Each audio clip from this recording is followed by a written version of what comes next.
All right, guys, we are live. How's everybody doing? This is Drake with the RPG Construct for another episode of the Dragongrin Chronicles. We have our same cast here. We have Chad Nick, Jake Norman, Scott Eustace, and Bill Goltz. And I'm going to do a little bit of a recap of what kind of happened last time. And then we're going to get into Awai we go. So in the last episode, not a huge amount of traveling happened. Our party found themselves in the Copper Jackal organization or so, I guess you could say. They were tested. They went through their minting. They wound up disabling or killing a clockwork dragon. And then each of them narrated their chapter initiations and their bites. Each of them did a phenomenal job. If you haven't watched that episode, it's called Trial by Fire. Check it out. They all did an amazing job. And when this was over, when they became true Copper Jackals, each of them was given their Seajack name. Sentry was given, the druid was given the name Warden. Boz, the cleric / sorcerer, was given the name Omen. Scott, playing Razir, was given the name Jury. And Bill, playing the Grimdaldorf barbarian Tor, was given the name Brute. In the final moments of that episode, the largest figure wearing the copper armor stood up in this room and he said, "Now we can begin." And that is where we're going to pick up. So, away we go. All of you have rested since your trials. In this, you could call it like a, I don't know, this organization, it's kind of like a building, but it's, of course, underground. It's kind of their base here in the sphere below. You pass people. Your bites seem to have almost made you more aware of things. Certainly more aware of the other Copper Jackals, the connection to them, knowing almost where they are at all times, I'm sure has been strange for all of you. But all of you are summoned back to that room where you all took your bite. You are told to gear up for battle and take whatever you need to survive, and that you will be given your first mission. And we'll begin as the four of you walk into this kind of semicircle room, the one that the walls were lined with chairs that the heads or representative from each chapter sat during your initiations. But they're empty. That large figure that spoke is not there. But who is there is a dark-skinned tiefling woman. Hooded. The only reason why you know is that she's a tiefling is you can see those eyes glowing. And she kind of beckons you with her hand to come in. And she says, "Jackals, welcome.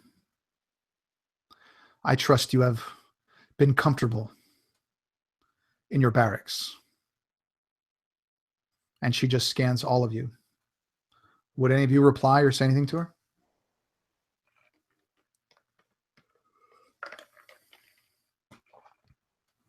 Okay.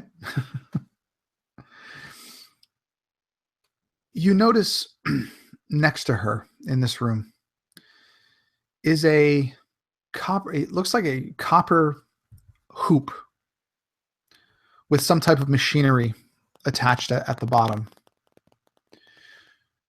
She looks at all of you and says,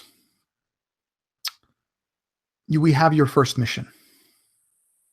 You, Jury, you shared your memories with me. And some of them were quite troubling. You saw something some time ago when you were on that island, a symbol that was eerily similar to those that we find on the Dismembered Lord's War Makers. Do you remember? Well, I remember it flashing not only through my mind when you searched it, but when I was dangling from a rope recently.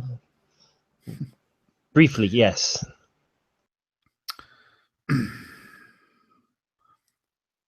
We can't decipher those symbols, but we know somebody who can. All of you will travel to the island of Awai. And you will find a copper jackal on that island.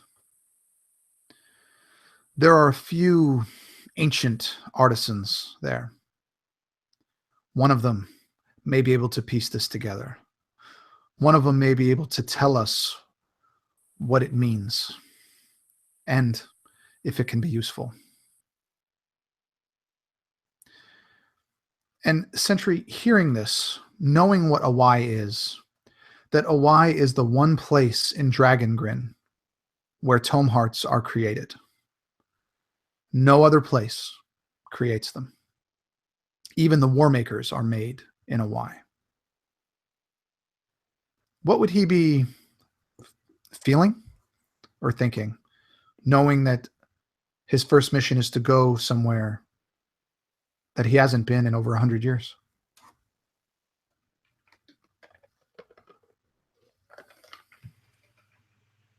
There is a sense,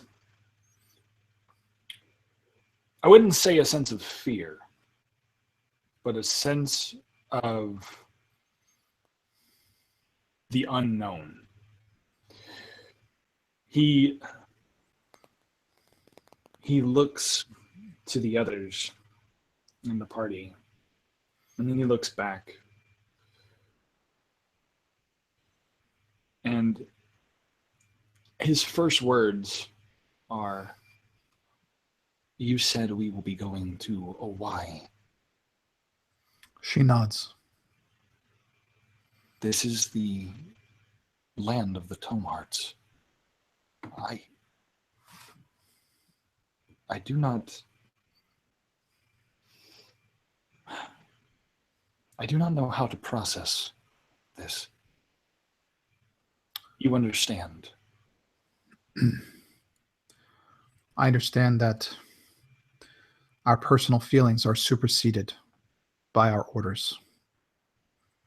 And though you are new, I trust that you will understand the importance of following your orders. I have no emotional context. I have no ability to feel what you may feel, but I do not know how to express it.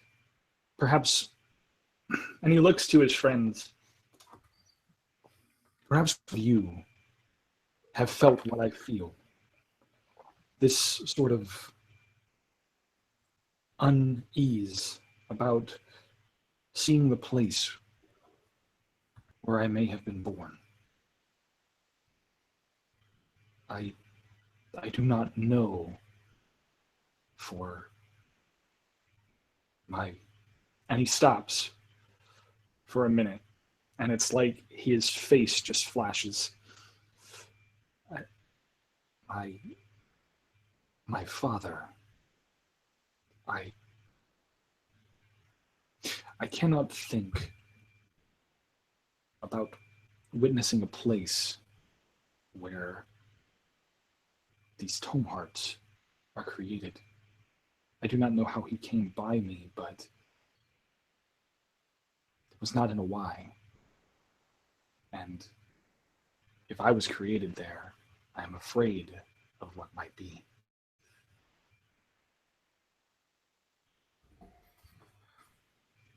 She listens and kind of shuffles her feet a bit impatiently.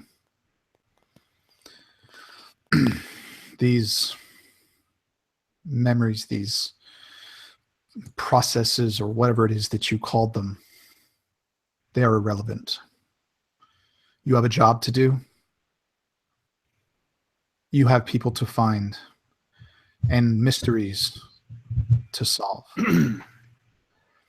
You may find the answers that you seek there, but your directives must come first. And she bends down and she flips what you could only imagine to be the on switch. And this kind of purple and red colors, like electricity, kind of like the bleak energy that comes out of Boz's hands when he's casting spells, begins to flicker. And this circle, which is probably about 4.5, 5 feet, in diameter, begins to glow. And you see almost like an eye opening. It just opens like this. And through this circle, you see the ocean. You see sandy beaches. You see shorebirds flying, and you can even hear them through it. And this tiefling looks at all of you and says, "Begin." The machine will be activated in 24 hours. Be at the place where you arrive in 24 hours. If you are not there, we will assume that you are dead. Find out what you can and report back here. Do you understand? We understand. Tor will start striding towards this opening. And I would think you would probably be as wide as this thing is, Tor. I mean, this is pretty small for you. Everyone else should have no problem, but you'd have to kind of duck and work through. Yeah, do that thing where you kind of like squeeze in your shoulders and duck your head, kind of squeeze himself through, and find himself standing on the sand, starting to assess the situation, making room for the others to pass through, but kind of being the first one through just in case. And as the other three of you come through, you do step through, and you are suddenly hit with this rush of warm air. And if you've ever been to like Jamaica or the Bahamas, that there's just something about the air in these places that's different. It's not really humid, but it's warm. It's kind of that salty smell of the sea. The sea in front of you is crystal clear. And just to the horizon is nothing but water. Behind you, you see the mouth of what is, you can only imagine, is some type of shore cave, kind of jutting out from the beach. To your left, it looks like just rocky shores. To the right, nothing but sandy beaches. There's palm trees. There's white sands. It is paradise. It's very similar to a place you guys have been before, at least the three of you. Maybe not Century. Boz, Boz actually turns to Razir and Tor and says, "This is very similar to a place we have been before. I don't remember that going so well. Perhaps we are better equipped this time." And he kind of reassuringly feels his mace where it hangs at its belt and adjusts his shield and his dragonborn hide armor. Yes, this is much better this time around. At least now you guys got weapons this time, right? Well, more importantly, as he kind of taps a water skin on his side, at least this time we have drinkable water. I can hack and slash stuff all day, but if we don't have anything to drink like we did last time, this is going to be a wash and not a good one. And as you guys go on the beach, The only real thing you see besides just a line of palm trees on your right is you see a man standing on the shore. Looks like he's fishing, but he's not fishing with a pole. It looks like he's about waist deep in water, maybe up to his thighs, and he's holding a spear. And he's just staying in one spot, almost like he's a statue. Looks like he's waiting to spear a fish. He's probably about 200 feet away from you guys, but he is the only thing that you see. What would you like to do? Or where would you like to go?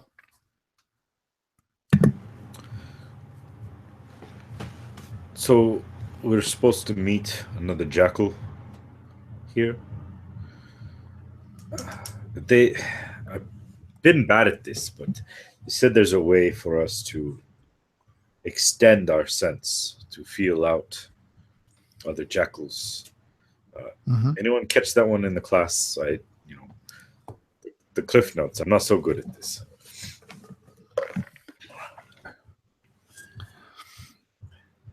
Yes, you guys do have the ability to do that once you are basically initiated in and become real jackals. You can sense other sea jacks for sure. And now, Tor, I don't know. I don't know if this was ever like actually covered anyway. Would this be like instinctual? Like, would you just have this nagging feeling in the back of your mind of like there's a connection, or would it be something that you would have to like really kind of practice at, or at least get used to? I guess this is kind of your call. Well, my understanding from the reading, and Tim is in the chat, he might be able to help us out. But my understanding would be more of an instinctual thing that you would learn to feel. I know that you can go dark. You can block yourself from other sea jacks. And that takes effort. But I think, if I remember correctly, just if someone's within a mile, I want to say, or 5 miles, you would know. Yeah, I was just reading it. So it's a mile of any sea jack who's not dark, or 5 miles if they're in your chapter. Okay. So was this guy in from one of the chapters that we represent, or? Let's see. Tor, Razir, and Sentry. The three of you sense nothing. Boz, on the other hand, senses something.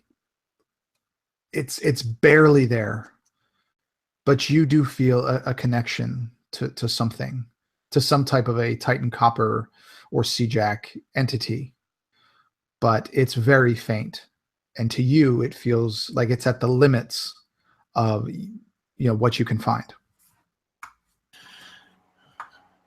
Hold on a second, friends, and I will kind of focus in on this feeling and kind of reach out with that internal communication. Hello. Is there anyone there? And Boz, I just start kind of wandering around on the beach as if I'm trying to get a better sense. Like if I go this way, does it get stronger? Hello. As just kind of holding my hand to my temple. If you start heading up towards the trees, say about 100 feet, 150 feet, you would, again, this is all new to you guys. You haven't perfected it. This is like your rookie season, so to speak.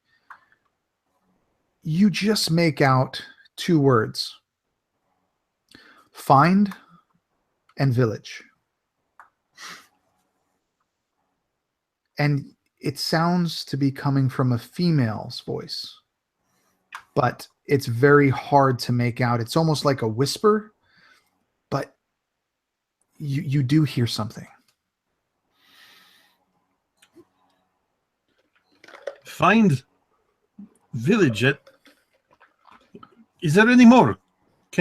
Can you hear me? And I think at this point, Boz is even still not being good at this. I'm just kind of actually saying it out loud, so the rest of the guys would hear as I'm kind of suddenly both hands on my temples and kind of looking up like it helps.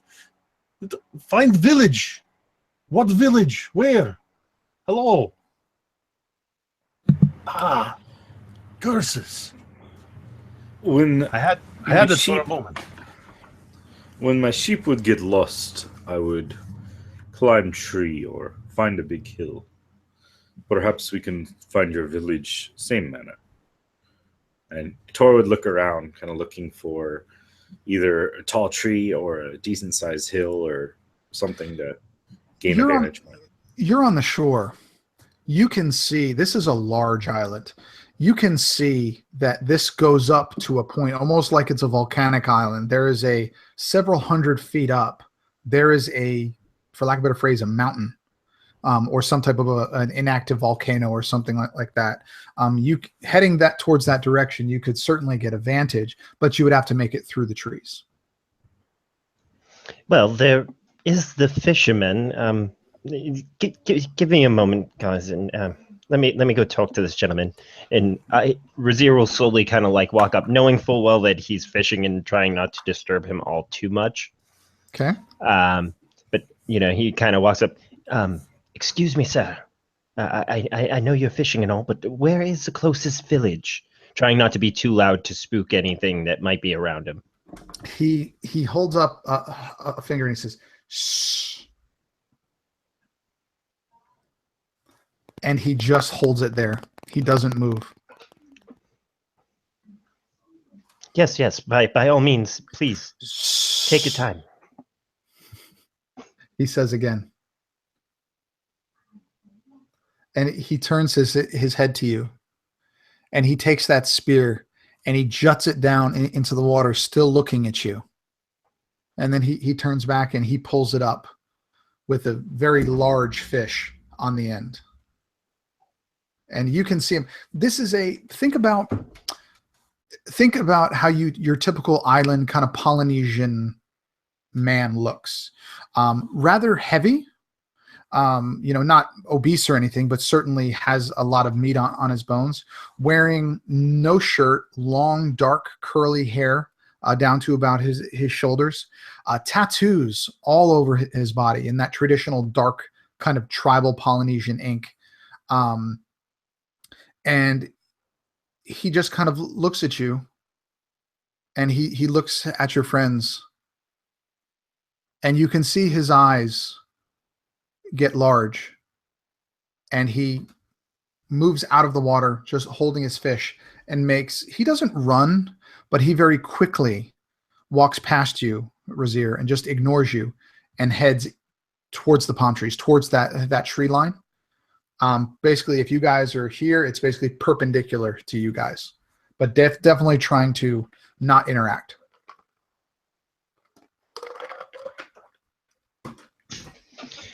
Well, I guess we follow Captain Tattoo.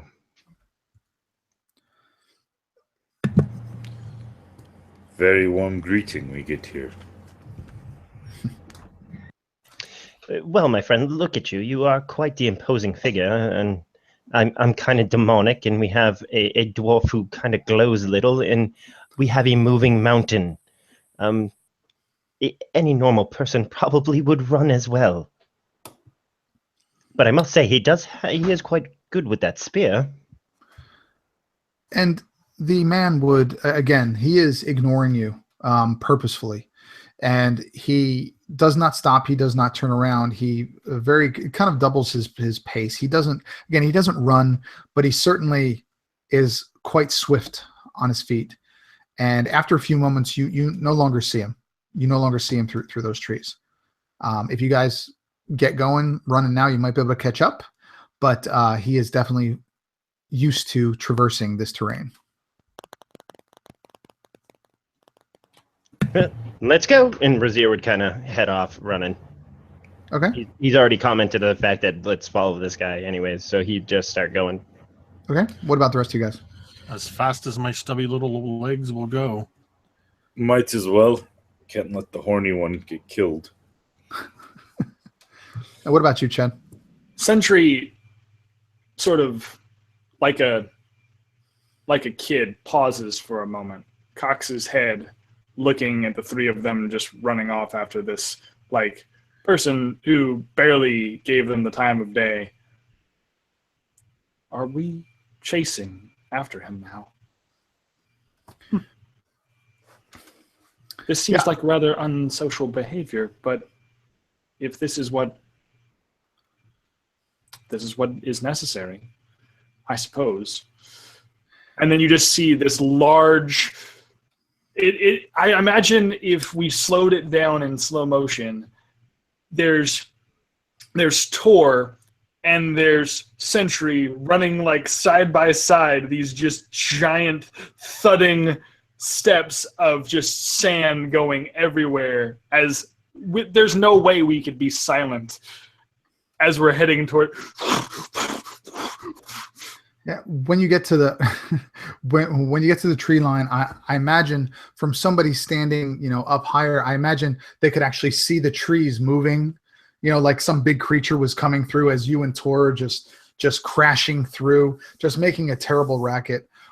Razir, I think, would be the one that keeps up with him the best. He's probably only about 50 feet, but behind him, he is hard to track, but you can see him in the distance, Razir. But this goes on for several minutes. He begins to slow. And as he does, and Tor and Sentry stop their thudding through this forest, you guys begin to hear the faint sound of drums. Just dum, dum, dum, dum, dum, dum. But it's very faint. And I need Razir, Boz, and Tor to all give me a history check, please. Yeah.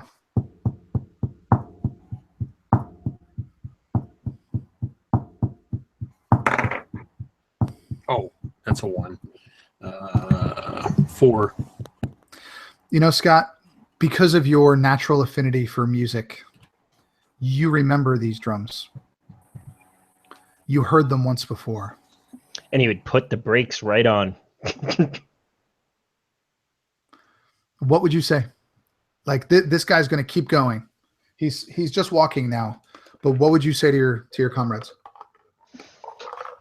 As they kind of gathered around, I'd be like, listen, does that not sound familiar to, well, Sentry, you wouldn't know, but the last time we heard those drums, it was kind of a knockout event, and we woke up in cages.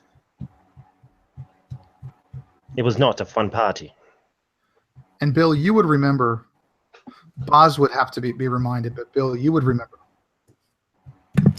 Oh, yes. Not the most enjoyable experience. I was trying to forget. He'll put a hand out and kind of put his arm on Sentry as they were running to kind of like signal, now we're stopping. I imagine that like Sentry is like still running and then just. There was a party. I was not invited. There were cages involved. Yes, Please. and it was a party that you would not want to be invited to.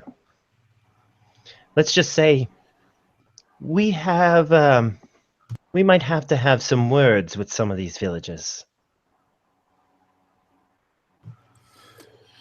I am not very I think good that's with about words.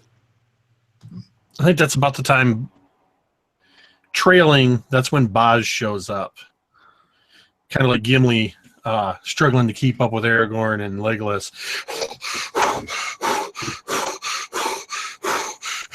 You have much longer legs than I do. And you move way too fast. Remember, Oh, I'm a little bit shorter than I was I'm a few sorry. days ago. Should we have carried him? This is. Can you I'm. hear that? Can you hear that? I can hear my heartbeat. I can hear you wheezing. I hear my Do you- heartbeat like a drum. Do you need medical attention? Are you in need of assistance? I will be all right. You just, at least you clear the path. And I imagine you look What's that back. sound? You look back, and there's just like this large trench of nothing but broken trees. So, knowing this, what would you guys do? What do you want to do? You can, seeing that you guys have stopped, this fisherman still carrying his fish just over his shoulder, looks like he's stopped too. and he's turned to face you, probably about 65, 70 feet away through the trees, and he's just watching you. How far away is he again? 65 or 70 feet. Is it just Okay. me, or is he taunting us? Well, in a moment, he's not going to be taunting anything, and I'm going to cast sleep on him. Okay. What's the range on it? 90 feet. And what do you want to roll for the hit points that you can? Yeah, I to got sleep? 5d8 on that front. Hold on. I still haven't even gotten my dice out. I was running so far behind. So let me Way to be use a little prepared. dice roller. I had to find my damn updated thing there. Would you like me to roll for you? Nope. Looking at 24. You cast this. What does this look like when you cast it, Scott? He'd be looking like straight at him, and you would see that he's not really huffing or puffing or anything. Like he's used to running, apparently, as we huff and puff. And he just kind of like looks at him, points out at him, kind of whistles and snaps his fingers, and just like almost like a little shockwave emanates from where he's at, almost like the snap of the fingers, like almost like he threw the snap at him. And he falls. And even from 70 feet away, after a time, you hear, you have put him to sleep. This time, I suggest that we take one of them hostage, find out if this is, in fact, the same island that we were on before, and this time we don't get caught. What does the old saying go? With our pants around our ankles, ambushed with darts. And Boz, again, that voice comes in your head. Find the village. Find it. I'm hearing this voice again. It's very faint, but it's insisting that we find the village. Remember, we only have 24 hours. I hate to say this, but my guess is the village is where the drums are, perhaps. And those drums just continue. They're not getting any louder. You just hear them faintly in the distance, but it's very easy to tell the direction, which is basically at your 10 o'clock. Oh, I'm mighty sure of where the village is. I just want to make sure that we're not walking into something that we don't want to be surprised about. Boz, you must remember the last time we were on an island. What happened? I remember, but also I remember we were very different people then. Yeah, and let's still not have a deja vu moment. We are much better prepared this time, but I think you are right. We should be cautious. Let's. You want me We can to go round get this him? one up. Yes, actually, Tor, if you wouldn't mind, we'll just find a nice little cozy spot off to the side and wake him up and maybe ask him a few questions when he can't run away. Okay. Tor will start tromping over to where the man fell. Okay. And will attempt to scoop him and any of his belongings that may have fallen, the spear and the fish or whatever else. Yeah, absolutely. I mean, the only thing he's got is the clothes or his little skirt thing, his spear, and the fish that is still impaled upon it. The spear is just wood and bone, very, very primitive. He's not very heavy. You have no problem just throwing him over your shoulder. What would you like to do with him? Where would you like to take him? Tor will look as he picks up the spear of this bone and wood. Will kind of look sadly at it, remembering his trident that he had served him so well, but then start tromping back towards the group, try to figure out what they want to do with him. Okay. What do you guys want to do with him? Standing in the middle of a palm tree forest with drums in the background in the shadow of a ancient volcano in tropical paradise. 11 to find with perception, or would it be nature? For what? What are you trying to do? Just find a kind of out of the way spot that we can't get ambushed in. We could do nature, sure. All right, so that's only an 8 for me. Any of you, actually, Sentry, you're a man of the woods and nature and that.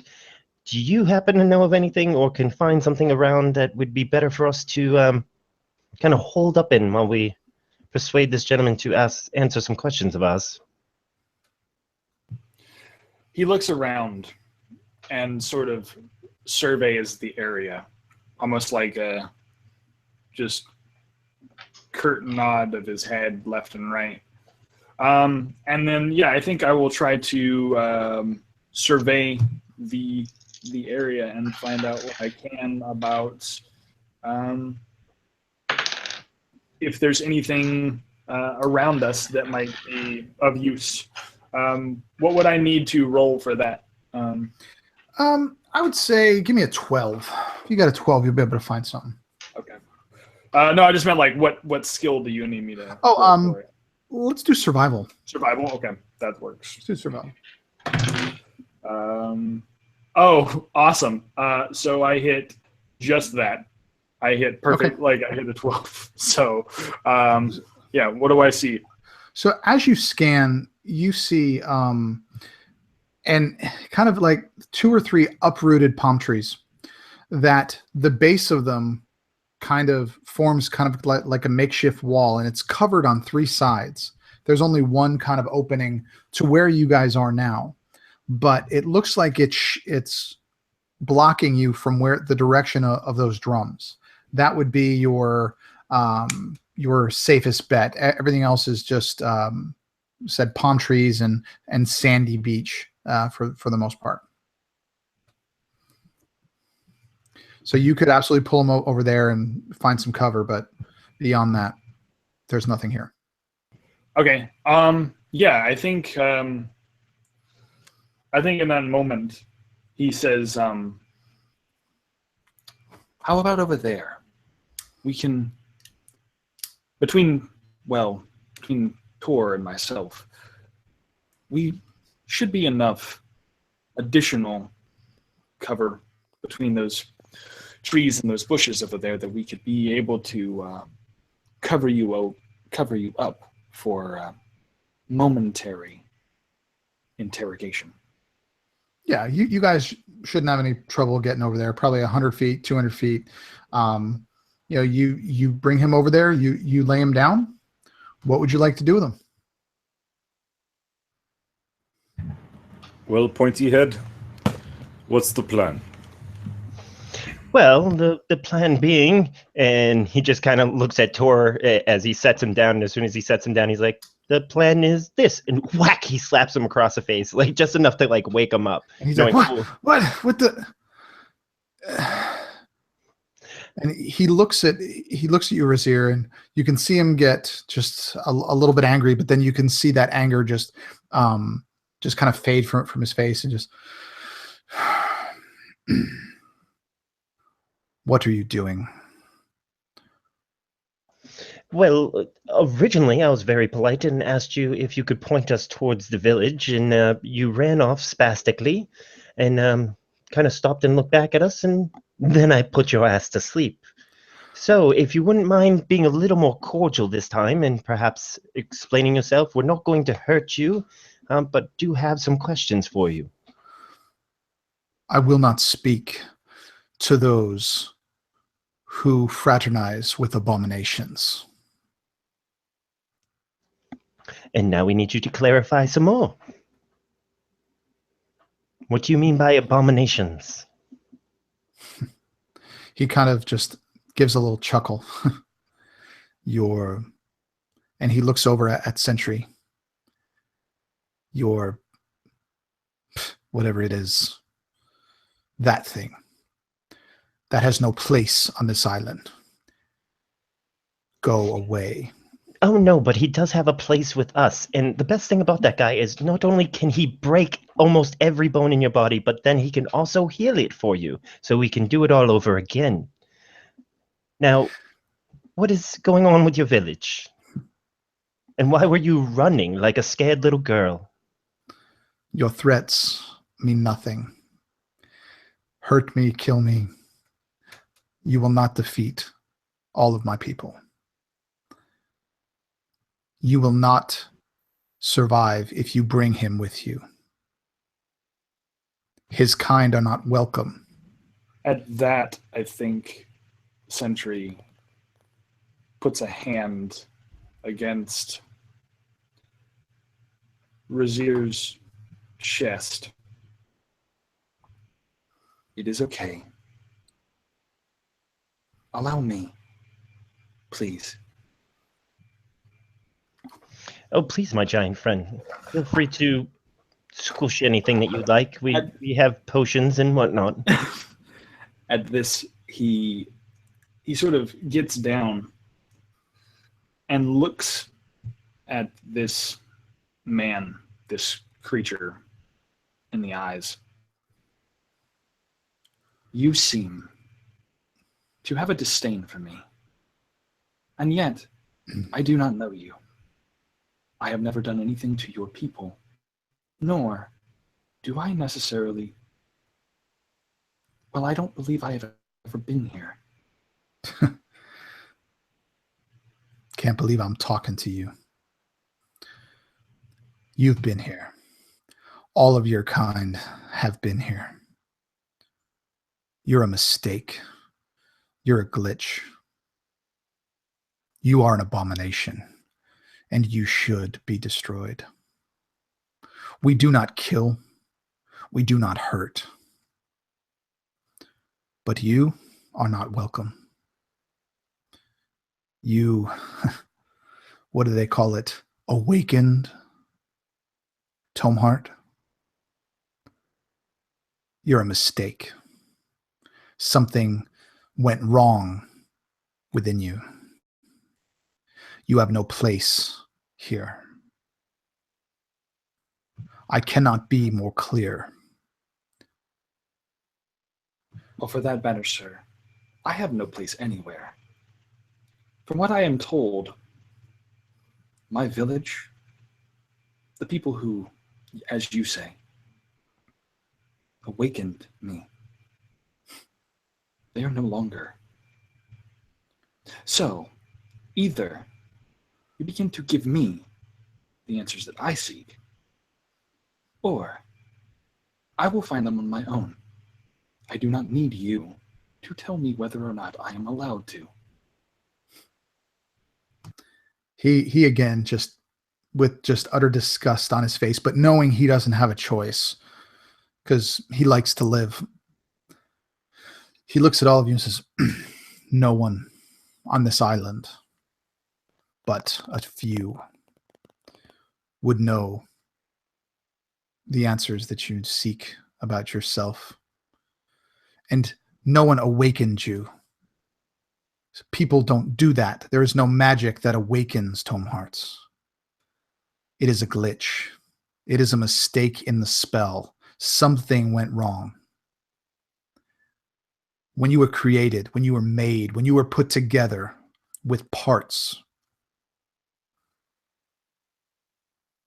everything went fine. And then at a time later, for some unknown reason, you became self-aware. Those that become self-aware here on the island are deactivated. All awakened Tomehearts on this island will be deactivated. If you go anywhere near my tribe, they will deactivate you. They will not harm you. They will not hurt you. But they do know magics that will shut you down. very quickly.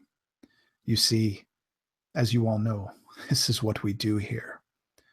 And the only thing that we do here, and we do it very well.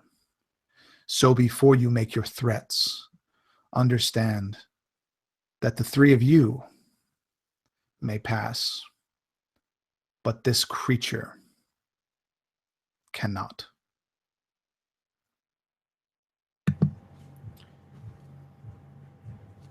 So where is this village of yours?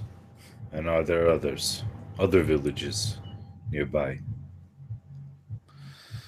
On the island, there are thousands of us. Thousands of, we call ourselves the Aitanue. We've been here for hundreds of years. And he looks at you and he says, it has become glaringly obvious that you need more information. I will take the three of you to the village if your pet remains here. We will not pass with him. If you get the chief's permission, perhaps he will be allowed to address the council. But the average tribe here will not welcome him. There are laws, there are traditions that will be upheld, and I will not be one to break them. Well, a couple secondary questions for you. How at just a glance did you know that he was awakened? He referred to himself. He said, I. He said, I don't know. Tome hearts aren't like that. Tome hearts are not sentient. Tome hearts do what they are told. They follow orders. They are amazing technology. But they are not self-aware. Many have said the same thing about many of races. He just laughs and nods. Bozador is going to use the copper attunement, and I'm going to speak internally so that they can all hear me.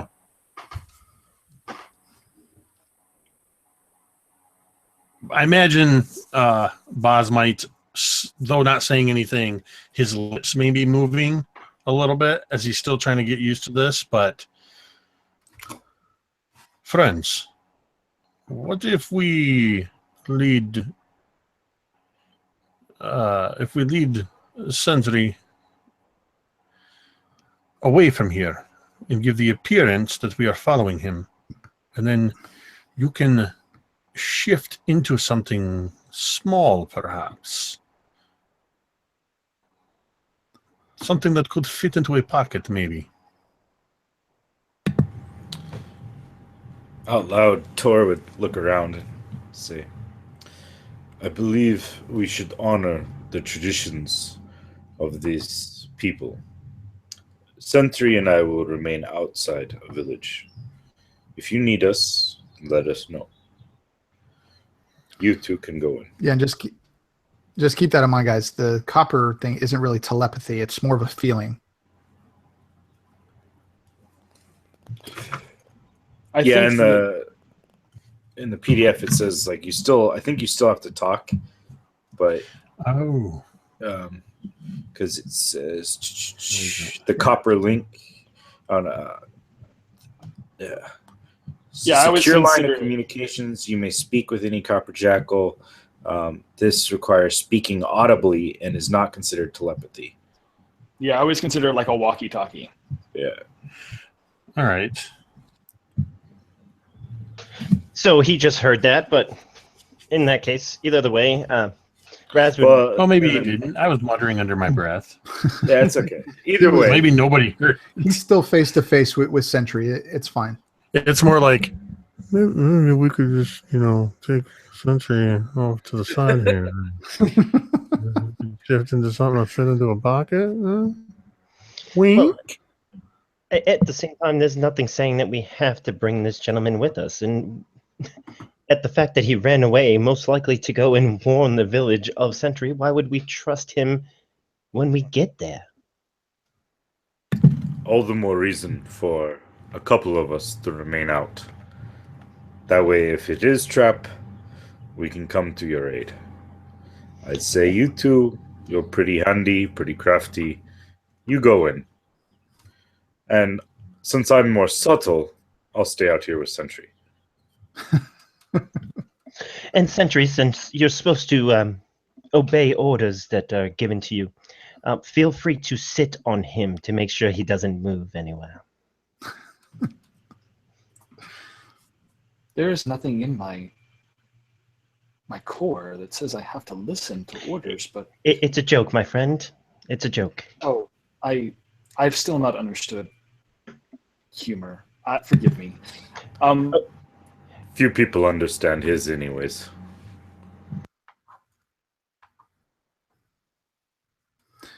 And so, what are you guys going to do? Who's going where? Who's staying? Who's going?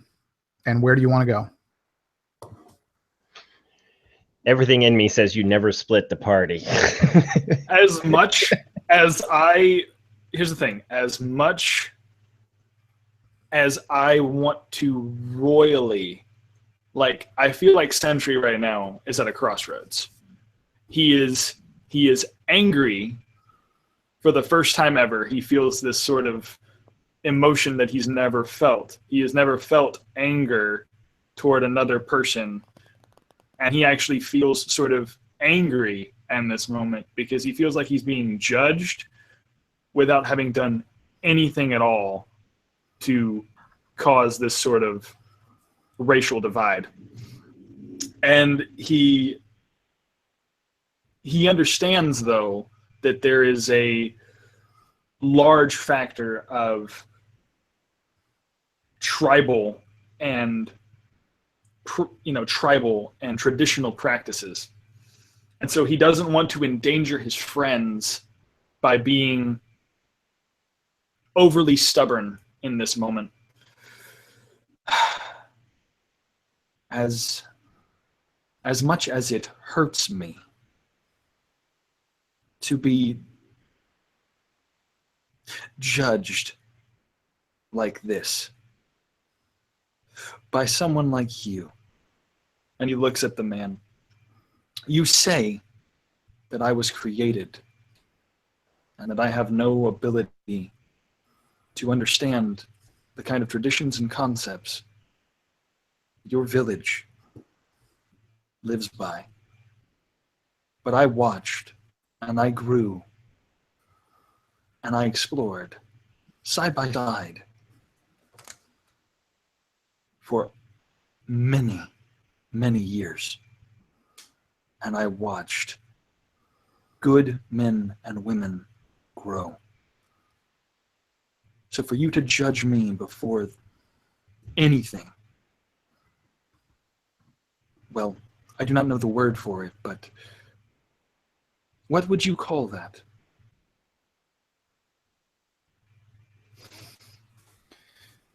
He's just looking away, Cedric. He doesn't even want to look you in your eyes if you had eyes. He wants to ignore you. He doesn't even want to. Basically, he would just look away.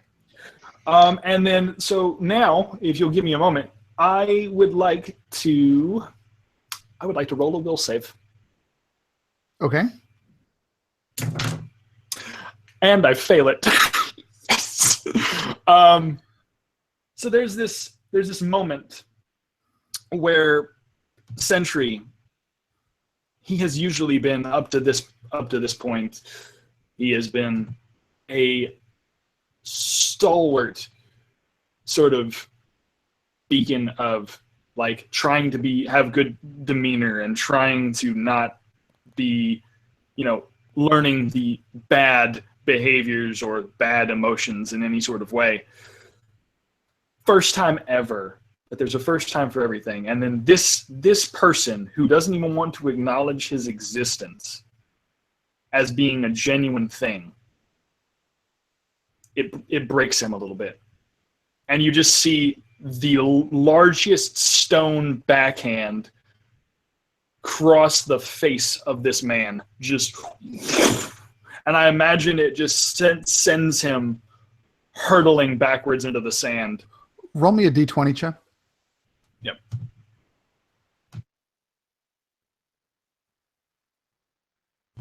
Ten. You certainly get his attention. And he falls back and he's kind of holding his face. And again, he comes up and he looks at you. And there's this, again, that anger and that rage in his eyes and in his face. And he says, as soon as he starts like about to say something, I'd be like, oh, I ordered him to do that. He, even before you start talking, he takes a long, deep breath.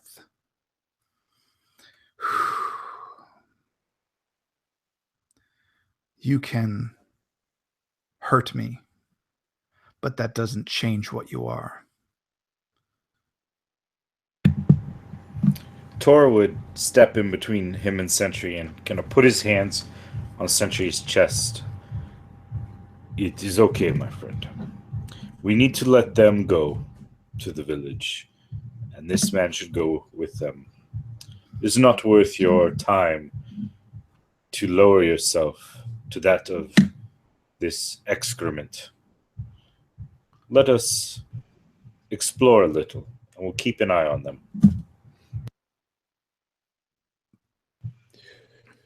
He takes a breath, and I imagine it's weird because he doesn't have lungs, but you can see him bring his chest up as if he were going to breathe,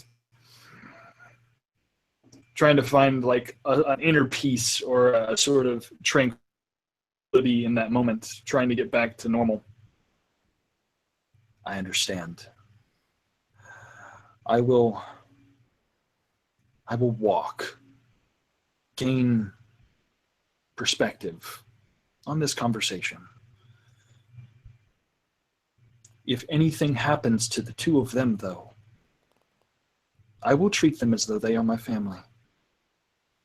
They are, and if you harm my family, I will hunt you down. You can see a very, very large welt just going from his ear all the way to his nose and down his chin from where you got him with your hand. And it's beginning to swell and his eye is beginning to close up. And he just kind of shakes his head and threats, more threats. Whatever. I will take you to the chief. Oh, actually, I still prefer that you don't come. 1 and 2, Sentry. Remember, I'm the judge and jury now, and I've deemed you more human than this guy. So, if that means anything, we hold you in more regard than he will ever even hold any of his own family. But I think, Balls, if you agree, I think we know the direction of the village, and we technically don't need him to show us. To threaten another human on this island is forbidden. To hurt another human on this island is forbidden. You have already broken laws. And the next question is, do I care? Look at this face. This face doesn't give a fuck. Congratulations on staying here. He literally just crosses his arms and he just leans back against the wall of the palm tree base. And just this little smirk comes up the other side of his face that isn't all welted in. And he says, Good luck in the village.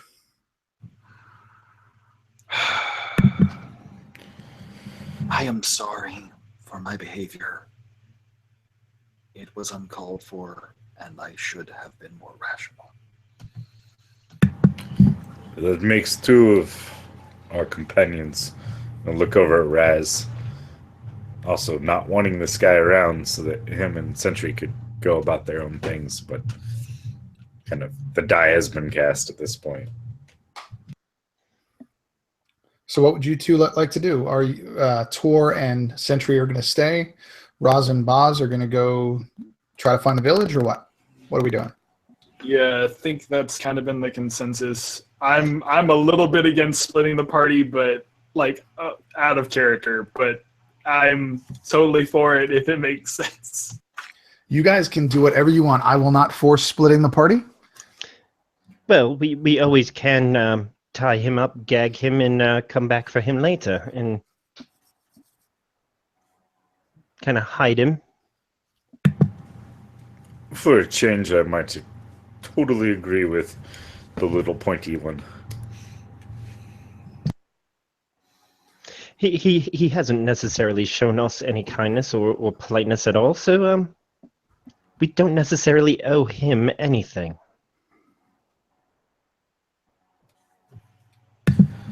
Boz, you tend to think more than most of us. What's your thoughts? I do not like this man. I do not like his attitudes. But I also don't like going in there just the two of us. I think perhaps it's a good idea to maybe put him back to sleep or tie him up, leave him here. All of us go and find the village. And Sentry, perhaps you either change in a way that no one can identify you for your true self for the time being, or perhaps you linger outside once we find the area and determine. We are all something more than we were before. And for a brief moment, Boz holds his hand up and allows his copper jackal bite, which looks like tendrils of copper lightning tracing the veins in his hand. We are all united together, and this is our first mission. We can't let some stray island man tell us what we're going to do. Well, then sleep it is, and putting him back out. Okay, he's out again. Tor would look for ropes or vines or whatever to kind of tie this man to a tree. How long does that spell last? I think it's like a minute or something. Gotta find it. Hold on. Okay. And Tor, you're gonna try to tie him up to a tree or tie his arms and legs or something like that? Yeah, I figure tie him up to a tree. Okay. Maybe You guys gag can do him that. with something. It is 1 minute. Okay. I figure that Sentry and Tor are both like hanging him up, and I would imagine it would be something like hanging him up by his feet, so that way he would have to actually work to get out of it if he wakes up. It's not just I wake up on this tree and now like I have the ability to just break out or something. Okay. So you want to hang him upside down from a tree? Apparently. Okay. To the best of our ability, hiding him. What would you want for a role from each of us to help hide this man, so that way he isn't found and or gets free? Because I think with you, Drake, we know we have to clarify these things, or this guy's coming back. The only way I could imagine, if you're just hanging him from a tree, I don't think you can hide him. If you just literally hold him upside down against the trunk of a tree and wrap him up, I think that would make him, close to the tree, and you could probably hide him that way, at least from most sides. But Let's go with that route then. Oh yeah, and we're covering him with tying his hands 9 ways from Sunday to his feet to the tree, and then covering him with brush and stuff. All right, hold on. Okay. You guys do that, and anyone who is looking for him is going to have disadvantage on perception rolls. So, with that, we hide his stuff too. We hide his stuff too. Well, he only has a spear and a fish, so that's fine. So, I assume you guys want to go towards the drums. Is that correct? Yes. Okay. So, if you take the direct route, it's through some pretty heavy foliage. Again, some, saplings and stuff like that. You're trudging through sand and leaves and, palm fronds, which stick in your feet every once in a while. If you've ever been around palm trees, they can be a bear to get through. But after probably 15 or 20 minutes walking towards the sound, you begin to smell fire, that kind of campfire smell. And off in the distance, you see just the tops of thatched roofs. Looks like palm fronds are kind of, layered for years and years. They're brown or gray. And you see small chimneys with, wisps of smoke coming out. And in the distance, you hear talking, yelling, laughing in all different types of voices. It sounds like there's a large group of people probably 300 feet away. You can barely make it out, but this looks to be some type of a settlement. Buzz, do you have the sense of where that contact is? And Sentry, I believe this may be time for you to change your appearance in some way. Perhaps those little crawly things, and you can crawl up people's legs and hide among us. Well, a great way to hide is just in plain sight. Could you turn into possibly those insects, larger insects, and link yourself together and make almost like a necklace? We can wear you right into there. I wouldn't think that'd be possible. Wait, it's just like he could turn into bugs that hold on to each other, and then it would almost be like a necklace, like you're wearing it kind of deal, almost like a lay of stone or something. He would be able to turn into a swarm of insects, and you're not going to wear a swarm of insects as a necklace.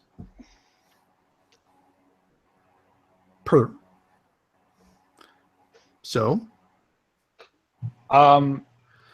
yeah, I think I take the opportunity though, and I think about it for a minute.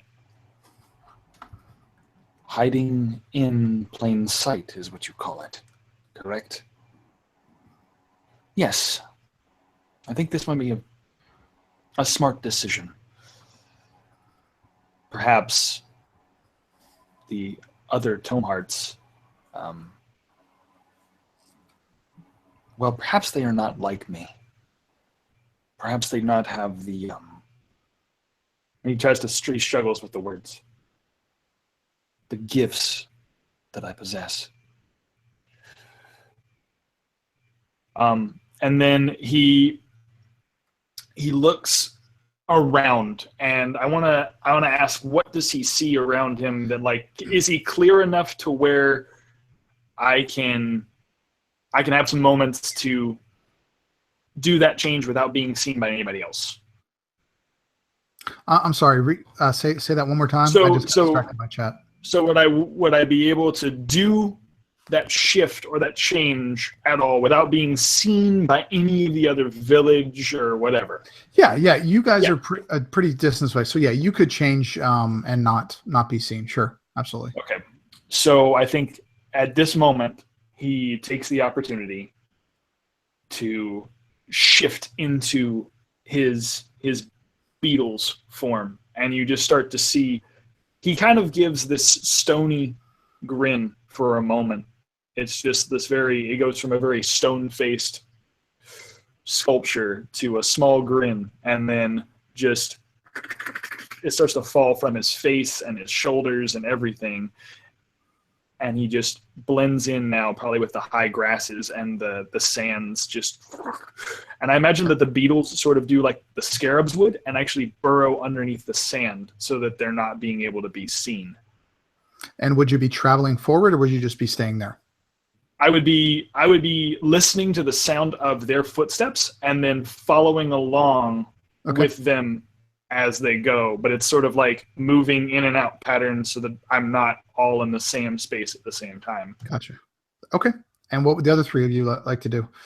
There's a very clear path off to your right, probably about 100 feet away, that looks like it leads towards that village. But everything else is just heavily forested palm, typical island stuff. Can I sense that other jackal? Yes. You still know that it's far away, but if you're standing facing the village, it looks like you sense it. You're probably 11 o'clock if you're looking directly at the village from where you are. But the village is too close. Whatever you're looking, that feeling is not coming from the village. It's beyond that. And I would just say, we are outside a village. How do I know if it's the village? There's no response. But that fine village keeps kind of resonating in your head, but there's nothing specific anymore. Well, maybe this is the village. The village, maybe it's not. But I say we go in. We just walk into the village. So the three of you just want to walk in? Yes. Yes, but let's be sure to keep our guard up. There's something I don't like about this place. Something off. That gentleman earlier just made this whole place sour to me. And Chad, once you can certainly stay with them for most of the time, just on the outskirts, but once they get into, kind of where it opens up into these huts, these houses, the beetles really couldn't stay under the ground and not be seen. So do you want to hang back? Do you want to stay with them? What do you want to do?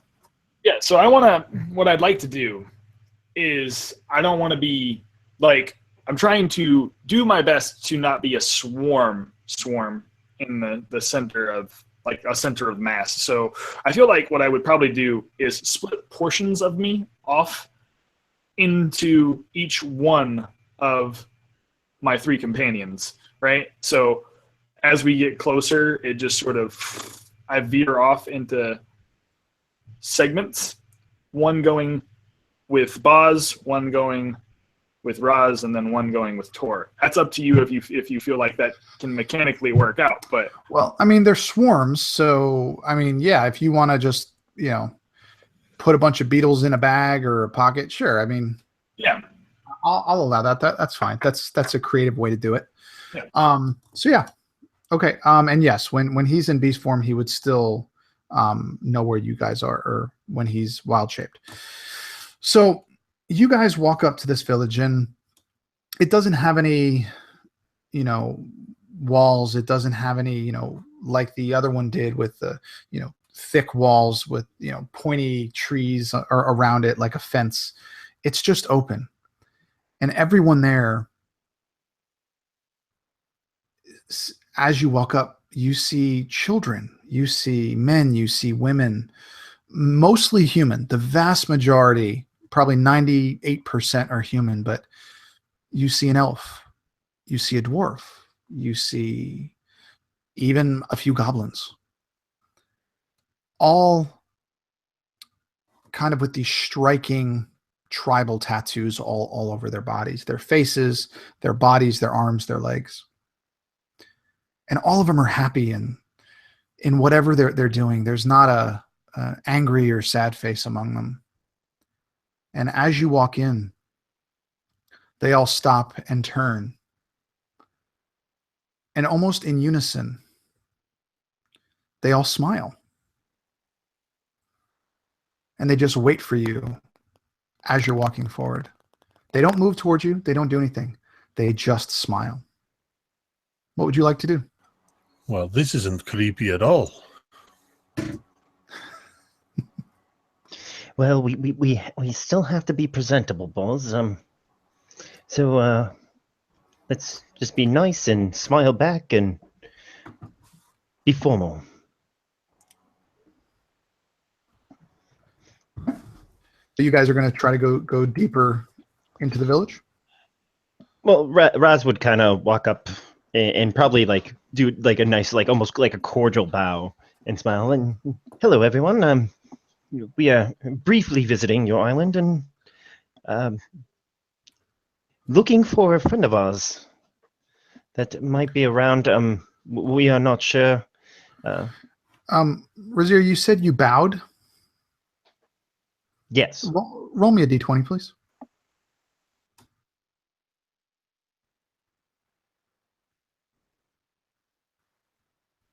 Any modifier to it at all? No, just a d20. 16. Okay, nothing happens. A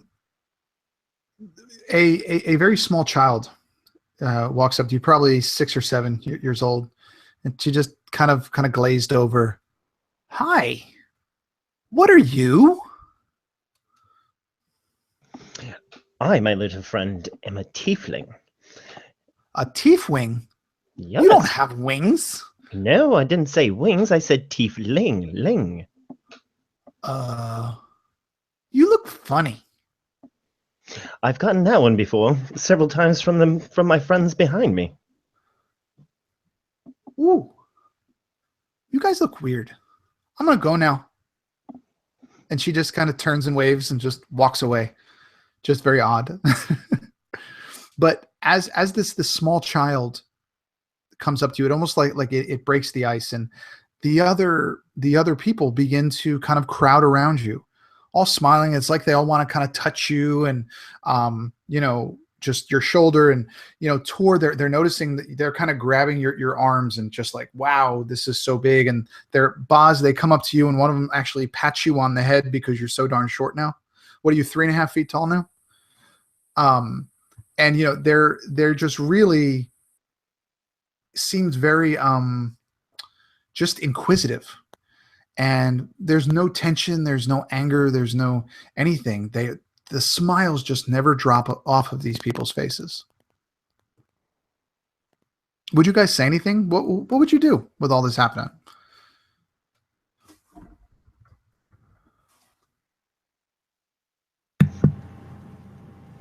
One of you that is better with words. Perhaps you can ask for directions here. Pointy head, little cousin. Yes. It's very nice to meet you all. I am Razier, and this is Tor and Boz. And is there anyone that we can speak to? Like a very, very just average looking kind of probably 7 or 8 year old man just says, of course you can speak to any of us. You're speaking to us right now, obviously. Okay, well, I did happen to mention that we were looking for a friend of ours. Has there been any other strangers that have shown up? And what exactly is this place, by chance? Well, they all kind of look puzzled, and when they do, you hear just this kind of low kind of voice bellow. Let them through. Let them through. Stop bothering people.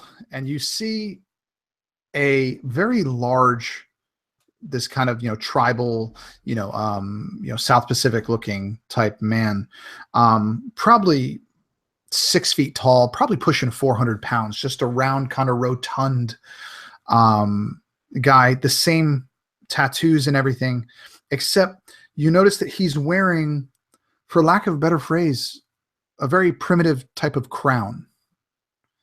And he looks at all of you and says, I am Chief Hana. I am the in your words, would be leader or king of the Itanui tribe. It's been a long time since we've had any welcome guests. I apologize for their strange ways. It's been a long time. Probably a decade or two since we saw people. But please, come with me. I'm sure you have lots of questions.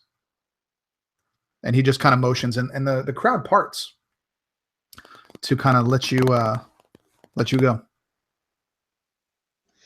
I guess the first question is what do you consider an unwelcome guest if we are the first welcome guest you've seen in a while?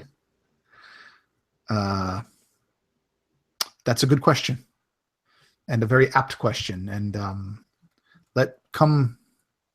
come up here. We'll all sit. We'll all talk, and I will answer any question that you have. And he just keeps walking. He's kind of turning around and talking as you're asking him a question, but he's just going. He very much wants you to follow.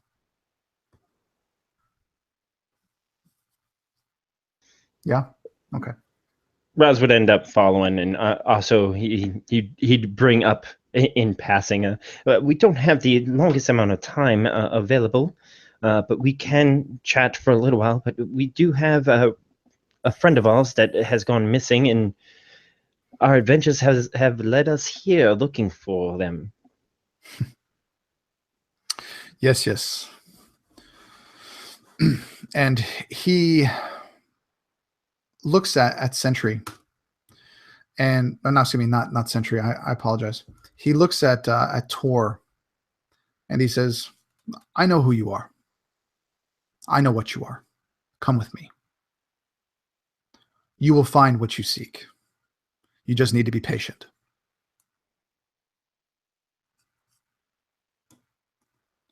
And as you guys walk through this village, there's probably 3 or 4 dozen different size huts, and this is a very primitive place. The ground is just dirt.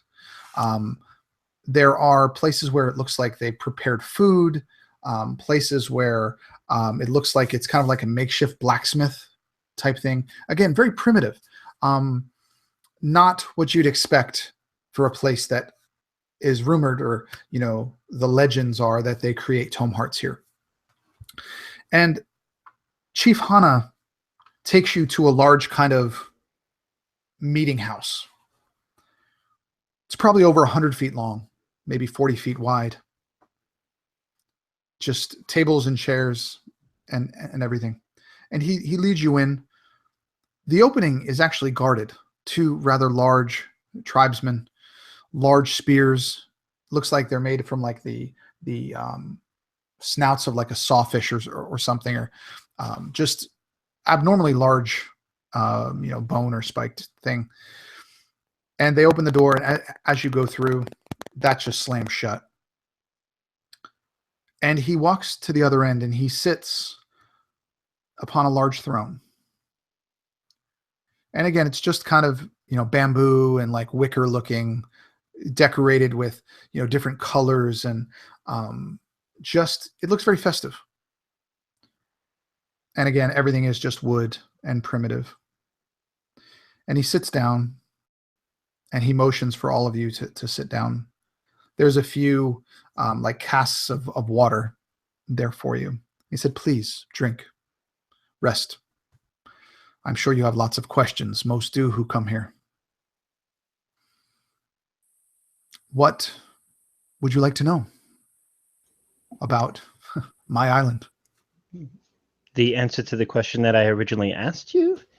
You just said that most have a lot of questions, but you said that you haven't had visitors in a long time, or at least welcome visitors. Mm-hmm.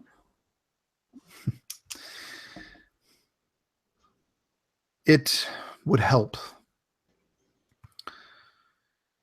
if you went around and looked at this house. And he points to the walls. And you guys didn't realize it when you came in, but there's murals, kind of small painted pictures, probably 15 on each side wall and another 10 behind him. And he said, "This is the story of our people. If you'd like, I can tell you the tale."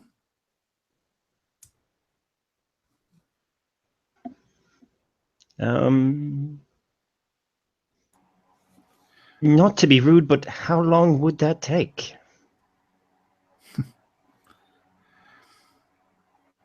You cannot rush a good story, Raz. No, but we are pressed for time. Sorry, continue, sir. He looks at you and he says, "You seek Elder Arame,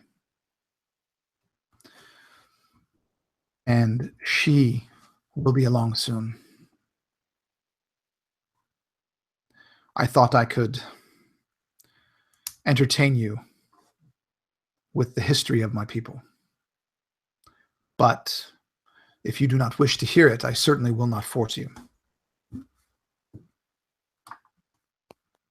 Oh, no. Do please proceed.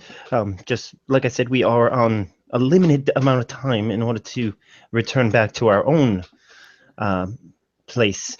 So please continue, sir. He says, "Do the three of you know where you are? Do you know this place, or do you know of this place?" Do we? Oh, you've all heard of it. I'm gonna make a hit. Didn't I roll history check earlier? Was that for this? Remember that first guy that you talked to said this is where they make tome hearts. So you guys would know that the only place that you can make tome hearts in Dragongrin is Awai.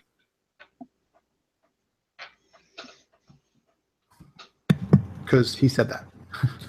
Yes, of course we know. We're here. He says, "Many believe that this place doesn't exist. It's used to be pretty self-sufficient." And he stands up and he walks over to this first mural. And as he's telling the story, he's walking down the walls, pointing to the pictures.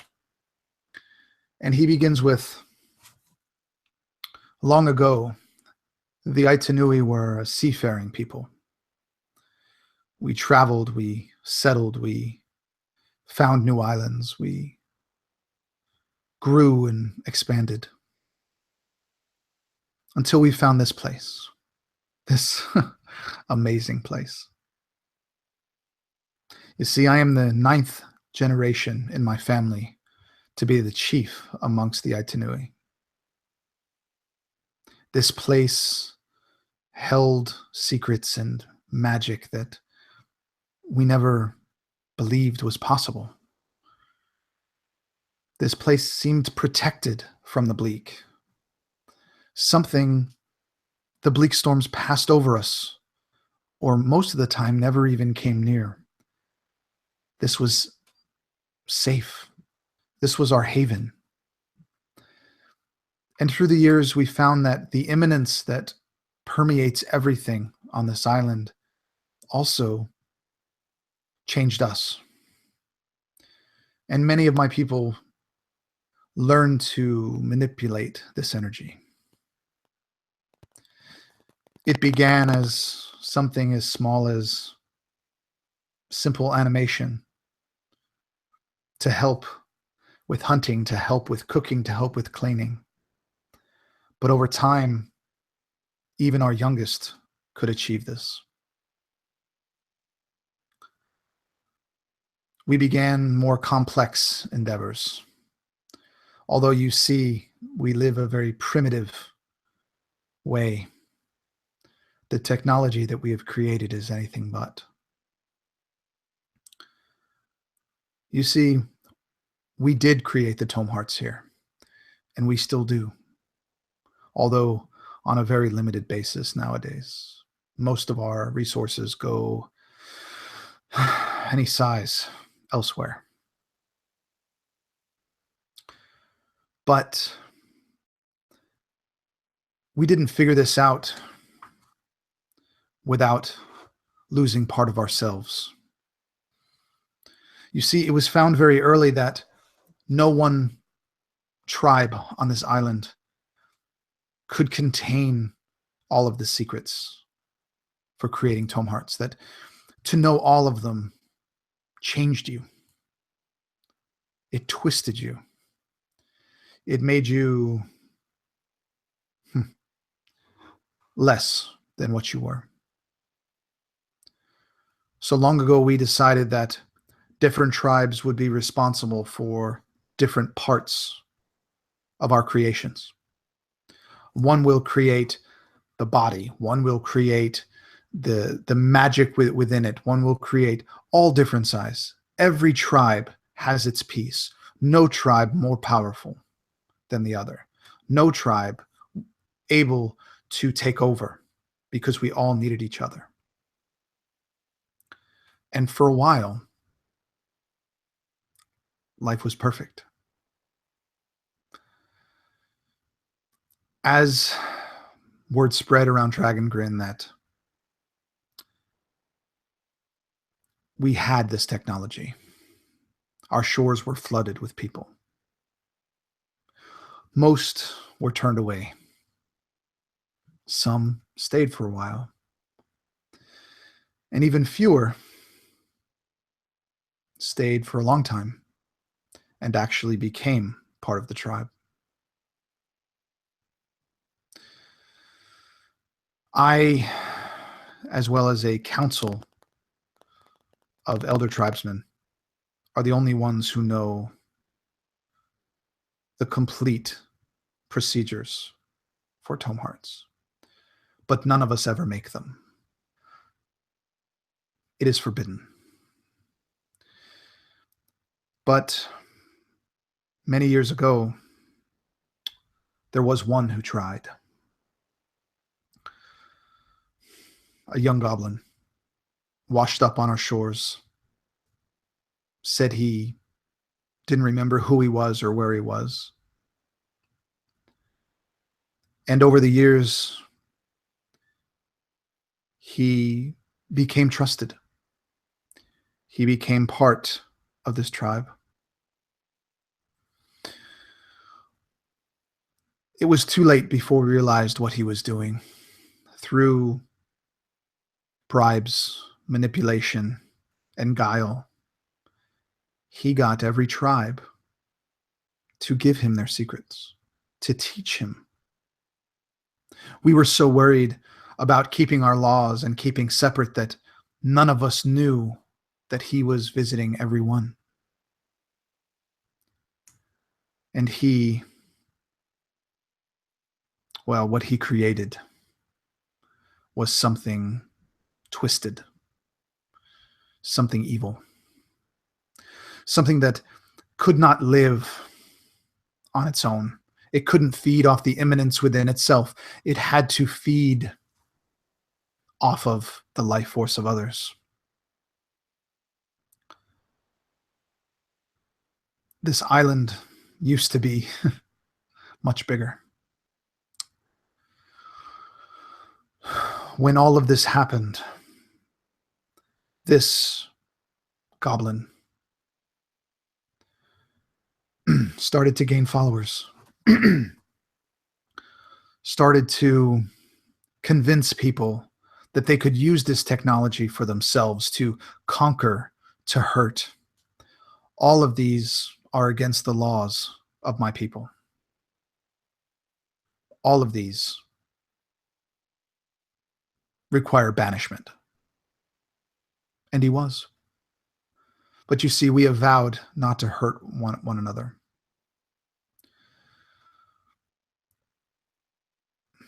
After a time, his followers grew in numbers and power till there were almost as many of them as there were of us. The battle that ensued was horrific. And the magics that were released that day upon the land fractured this island. This was long ago.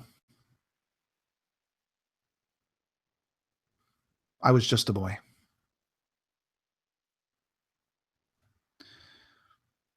And when this fracture happened, part of this island floated away. At first, it was slow, but after a few days, we couldn't even see it on the horizon.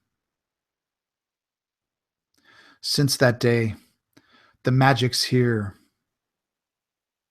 haven't been what they were. It's like a piece of the world is missing. Things that used to be so easy are not anymore. And then the dismembered Lord came. And he walks to the left side of the hut and he opens kind of whatever you would consider a window. And he says, look, and he points out, and at the far end, the island kind of juts out and there is a small kind of hill. And there is again, another primitive building there, but the water around this part of the island is darker.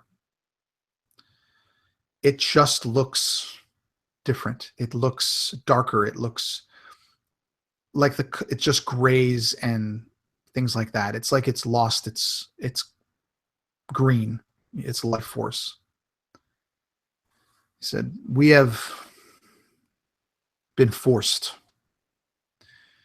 to create these abominations. Several of the elders were taken to that place. He made us create just evil things that he uses to rule and hurt and conquer. And that has slowly begun destroying this island.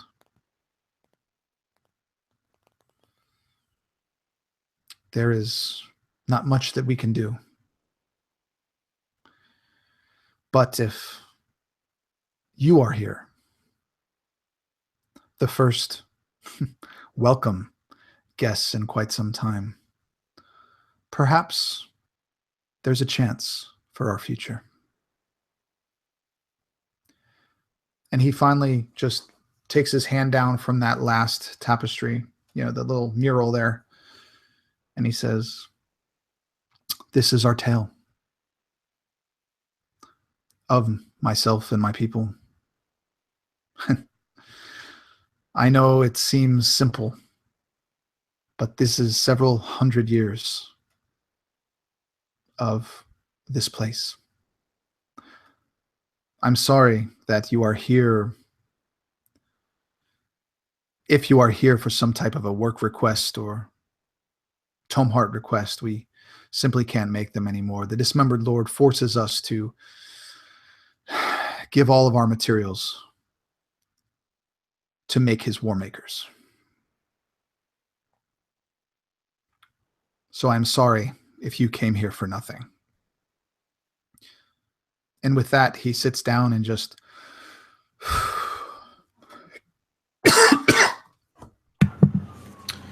We have encountered at least one of these wall makers, these abominations. I think we'd like to know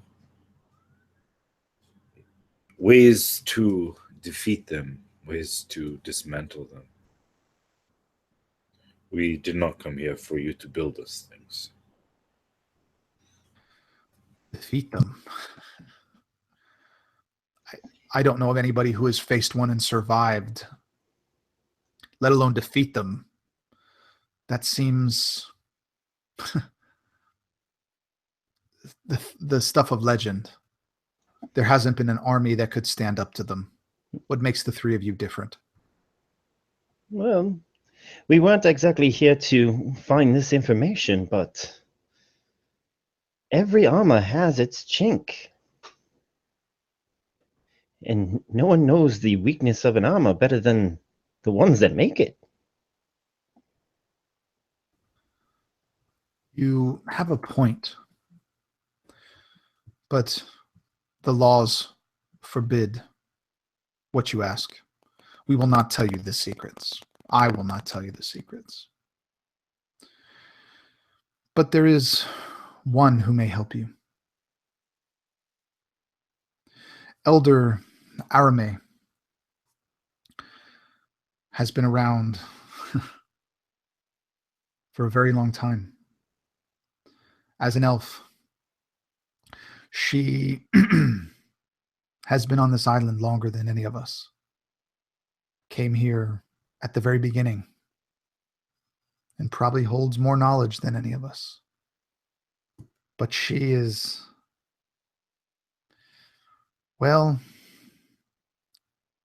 good luck if you try to get anything out of her. She's quite the personality. But anything we can do to assist you, if your goal is to bring down the war makers and the dismembered lord, we will assist. We will help you. But with our power dwindling, I'm not sure. We have it within us, but we will try. Well, we are not looking to learn your secrets, and have no desire of making one of these our own. But any info you have, we shall take, and if you could point us in the direction of where Arame is, we will find her. She isn't hard to find. Head bleakward out of this village. Head up the side of the mountain. You will find her hut there. It has been quite some time since she's been down. Here, take this. And he hands you kind of this, looks kind of like a water skin, but it's clear. It's strange. And the color of the liquid inside would indicate some type of a wine or fermented beverage. Maybe this will help you. Boz or Tor?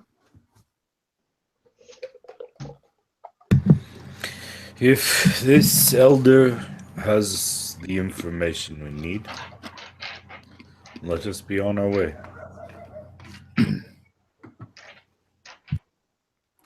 Okay. And what about Boz? I agree. Then he just nods and he points for you to go out. The doors fling open as you walk out. And as he said, there is definitely a path that takes you up through this. And again, the people, as you're walking, until you get to the edge of the village, the people kind of swarm you and they're touching you again. They're patting on Boz's head and they're grabbing Tor and everything. But when you get to the edge of the village, they stop. They don't go any further. It's like that tree line stops them. And good. Is the chief still there? The chief is not with you. He lets you leave that big house. Brazier would have like kind of bowed to him before they left and like thanked him graciously for taking the time to tell them the story of his people, just to reinforce that, you know, that it wasn't that we didn't want to listen. It was just time was pressing. So okay. Just for RP. Okay. And going up to this elder's hut, it really goes without incident. It is getting darker. It's probably somewhere around dusk. And after an hour or two walking up the side of this mountain, very tired, I'd say, how long can you stay wild-shaped, Sentry? So that was 2 hours. So if it took about 2 hours. Yeah, I would say right about now. Yeah. Right about the time that you see and smell this hut, you know, that campfire smell, I would say that you would change back to your regular form. And you kind of just jump out of everybody's pocket and kind of get back together. Yep. I imagine that's exactly what happens. And as you guys, I'm assuming you're just going to walk up, or you want to go around it. What do you want to do? Raz would more than certainly look to Boz and be like, before we head up to this hut, you mind trying your contact again, since the rest of us doesn't seem to be able to speak to this person? Absolutely.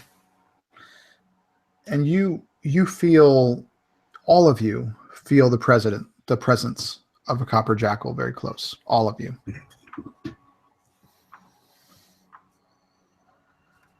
But nothing is said. There's no words. It's just, you get the feeling that this other sea jack is close.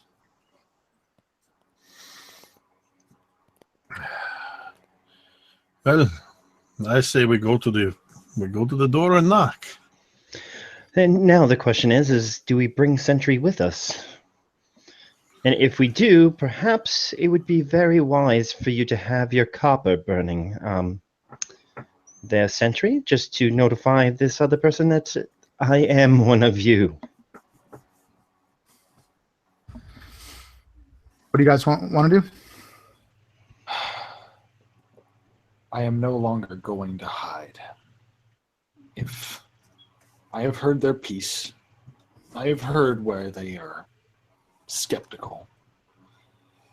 If I am to earn some semblance of respect here, I need to do this. I need to stand tall. I will walk with you, not hide.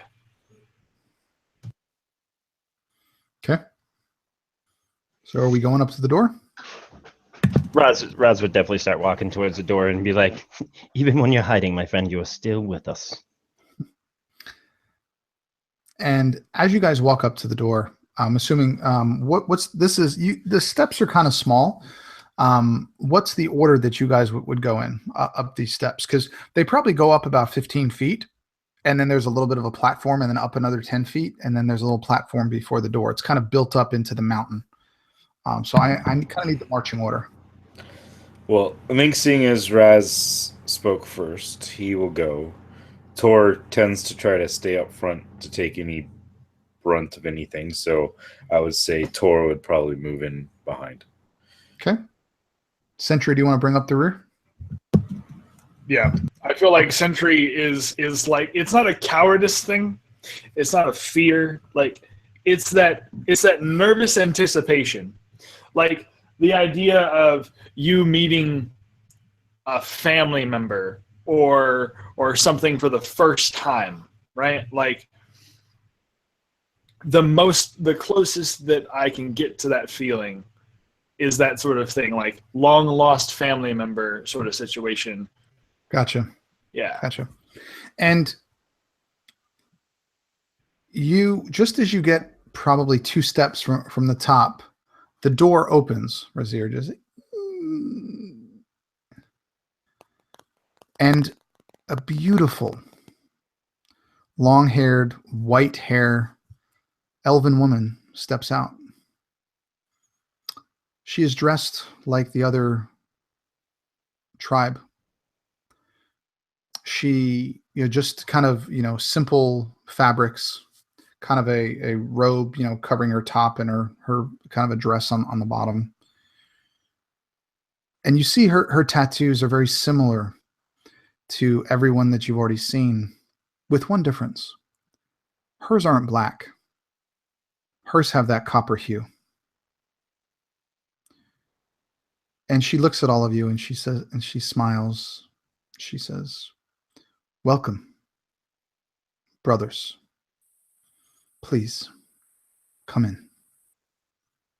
And again, just like she very much just stands at the door and just puts her arm there and just welcomes you in. She doesn't bat an eyelash as you pass, Sentry. She just nods.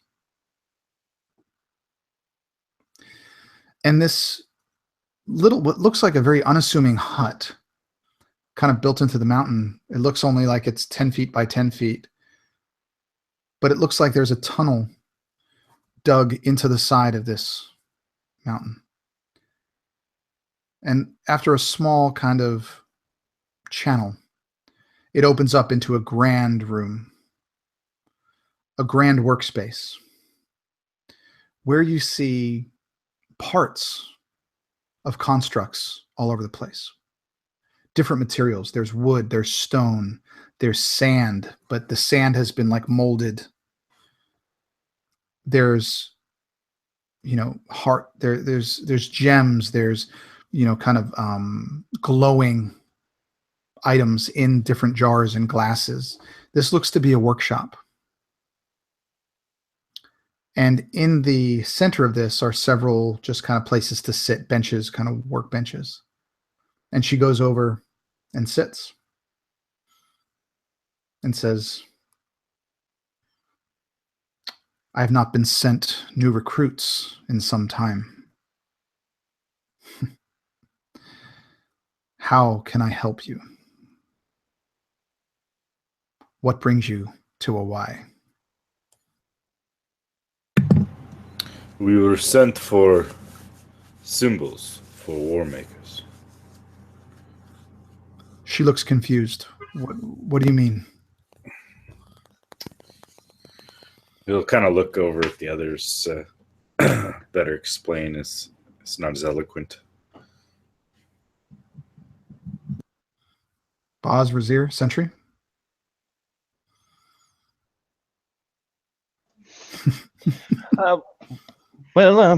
Sister, we've been sent here to find out the meaning of some glyphs. We are recently added to the jackals, and upon probing my mind, they found some evidence of pretty much a tome heart that had some interesting glyphs upon it. Most likely, it was a run-in with your goblin friend who stole all your stuff and floated away on a separate island. Noggle? You found Noggle? He's alive? We didn't find him on purpose, and he is alive and well with a lot of misshapen humanoids with him. Misshapen? Those with him were tribesmen. They were human. Like everyone you saw, he misshapen. What do you mean? Boz, would you care to take this one? They were, if they were normal human people like the islanders here, when we encountered them, they had changed dramatically. They were abominations, seems a good word to use. Like some kind of mongrels. She pauses and she says, that word abomination is used here to describe any, as they say, mistakes in the tome heart process. And your friend to them would be an abomination. I'm assuming you hid him from them coming through the village. They wouldn't have allowed him through. If you did, well done. They never knew he was there. But Noggle, and she looks really puzzled. I am amazed that he is alive. What brought you there? I don't understand. Fate. Fate in a raft as we floated across the sea. Where? Was it near here?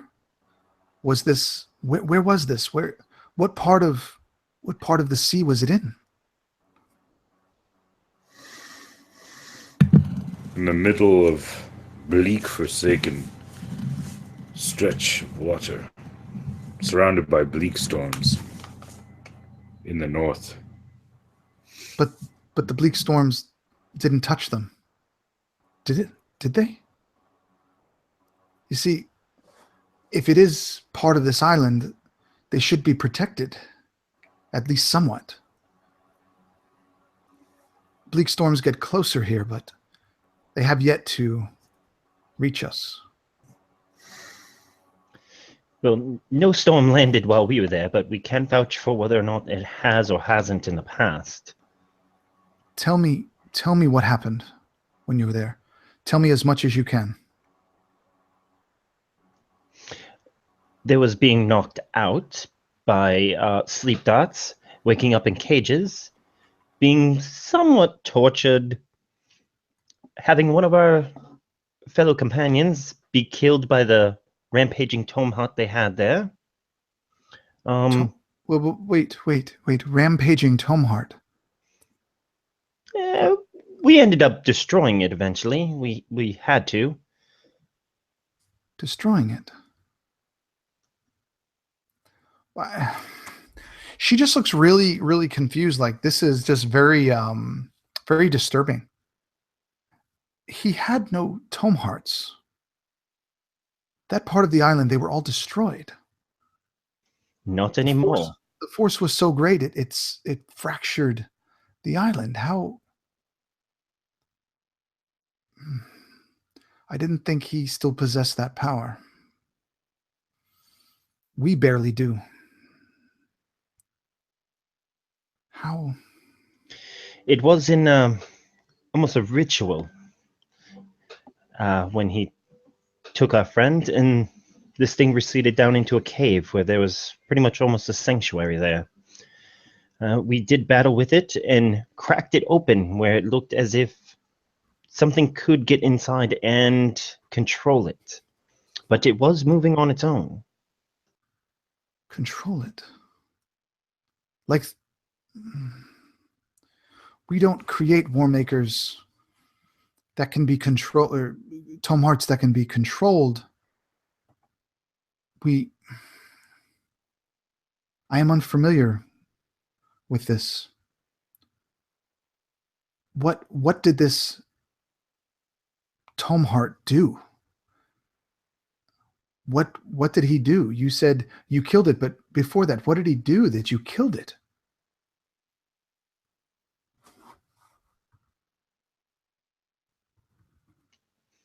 Well, Boz was awake for more than most of us and saw more.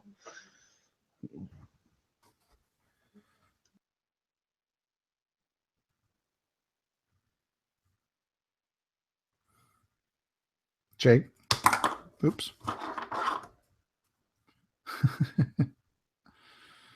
It was a lifetime ago. I can barely remember all of it. Would you like me to fill you in, Jake? It was, yeah. Trying to role play that. Holy crap! He's trying to remember 9 months ago. Yeah, you would remember Halamar being imprisoned. You would remember Halamar being sacrificed. You would remember seeing him being shackled to the stone, and this copper-colored construct coming and reaching his hand out to his head, and watching this blue light come from out of his hand, and then watching Halamar go limp, and then watching this construct take him in his arms and walk back into that cave. You would remember all of that. And I think as Boz relays this information, as he talks about Halamar, he gets a little kind of like trying to conceal his emotion a little bit. Seeing that happen the first time, was pretty traumatic, but he's carrying the weight of Halamar's ultimate fate. And that's what kind of and gets to him, but then he kind of almost converts that into anger. We were brought there to that island by fate. But it seems that fate has brought us full circle. And we need to get to the bottom of what this is, what it was, and what Nurgle is doing on this fraction of an island.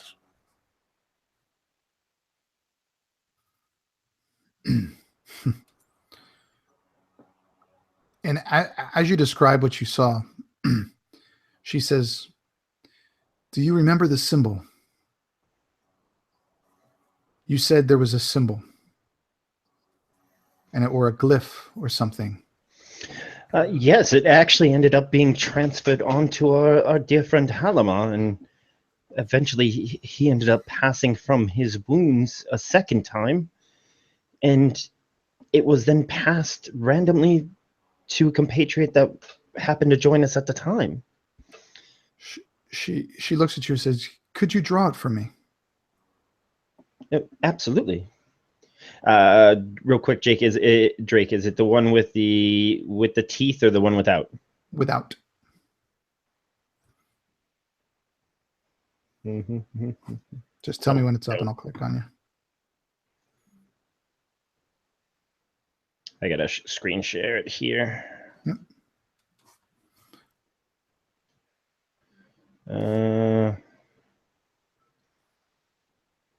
It's fine if you can't, man.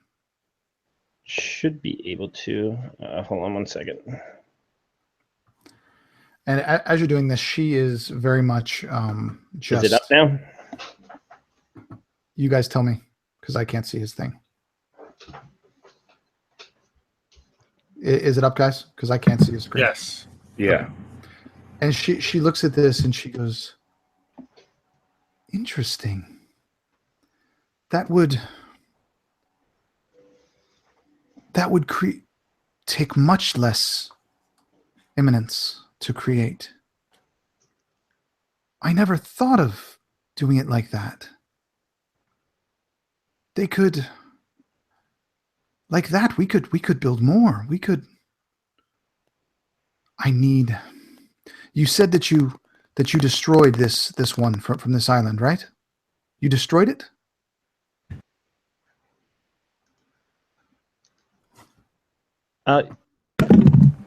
Yes, I do believe. Well, we damaged it damn good, that's for sure. What you're showing me is what you look at as a simple glyph. I see as 4 or 5 magical symbols put together here. This is a simplified version. Something like this would need to be. It really wouldn't have the ability to be sentient or to think on its own or even to serve. It would have to be controlled, either telepathically or something. But the magic isn't needed within it. Here on this island, that's what we're lacking. And if Noggle can do that, so can we. And you see her kind of sit back and kind of just put her hand here and just think. She said, "Yes, we could do that." As a side note, would the other symbol that you gave me with that has like the teeth, would I know to maybe possibly bring that up? Would I remember that? Or I figured one, you gave me that symbol for a reason, so I'm trying to see if you want me to work that in here. I think that you would absolutely try to explain to her that this is the one that we saw on the Tome Heart, or I mean on the Warmaker, and maybe explain to her that story.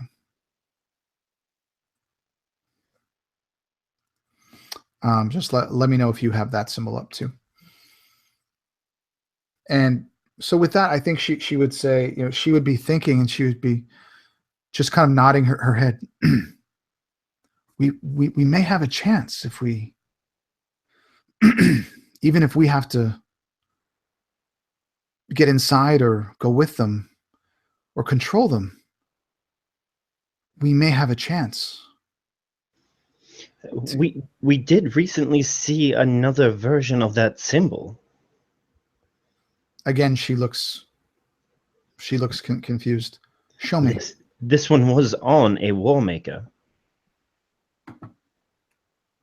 Tell me when it's up for a minute.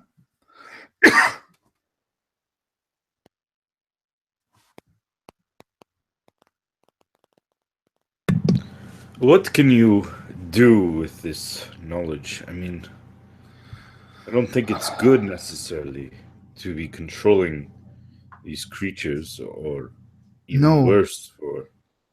It's not good to control, but the technology is different. It's not what we create. Think of it as an extension of yourself, an extension of your arms, of your legs, of your body, of your power. It could make a man as strong as 10, as powerful as 20. It could stand up to the dismembered Lord if we could harness this energy. And as she's talking to you, she sees Razir finish this symbol, and her jaw drops, and her eyes get wide, and she looks terrified. She said, that can't be it, what you saw. That can't be. Are you sure you didn't miss anything? Did not miss the fact that we did not phase it in the slightest, as it came in and devoured a very large man that we were fighting, and then shrugged off every blow that we threw at it. This would create an evil unlike Dragongrin has ever seen. It would be a parasite. It would live off the death of other creatures. This is forbidden. Is this what they're making? I think at that, Sentry speaks up after a minute. Okay. He finally gets the courage, kind of getting himself adjusted to the room, seeing everything. He talks to her for the first time. I want you to know, I am not sure if the people down there understand, but you seem to understand me. I am not like I don't know. I am not like the Tome Hearts that are from here, nor am I like those abominations that you seem so fearful of. I have seen a creature. And he sort of puts his hand to his chest, and I imagine that like that sort of cracked surface that was once his original chest, you can still see like the cracked or the tearing sections of stone where the claw mark like ripped through and opened up the chest cavity and pulled out this bleak iron that was once inside of his maw. And she says to you, Sentry Dravin. Yes, I remember you. I was here when you were created. I believe it was the Chitrevan mountain elves, was it not? And at that, he's sort of taken aback. He has never been addressed like that before. And she says, You were there? I had a hand, literally, in making you. But you were different then, too. We knew that there was a chance that you would awaken, that the bleak iron core might have an effect. But Sadir didn't care. He wanted you anyway. We offered to make another, but he insisted that this bleak iron be a part of you. But I can tell it's no longer there. Sadir was insistent on your purpose. And from what you've told me, I think he would be proud. You are one of the few awakened Tome Hearts that hasn't been destroyed. You have become a Copper Jackal, the first Tome Heart Copper Jackal. I was sorry for his passing some 100 years ago. The sphere was one of the first places attacked by the Dismembered Lord, and very few mountain elves still remain.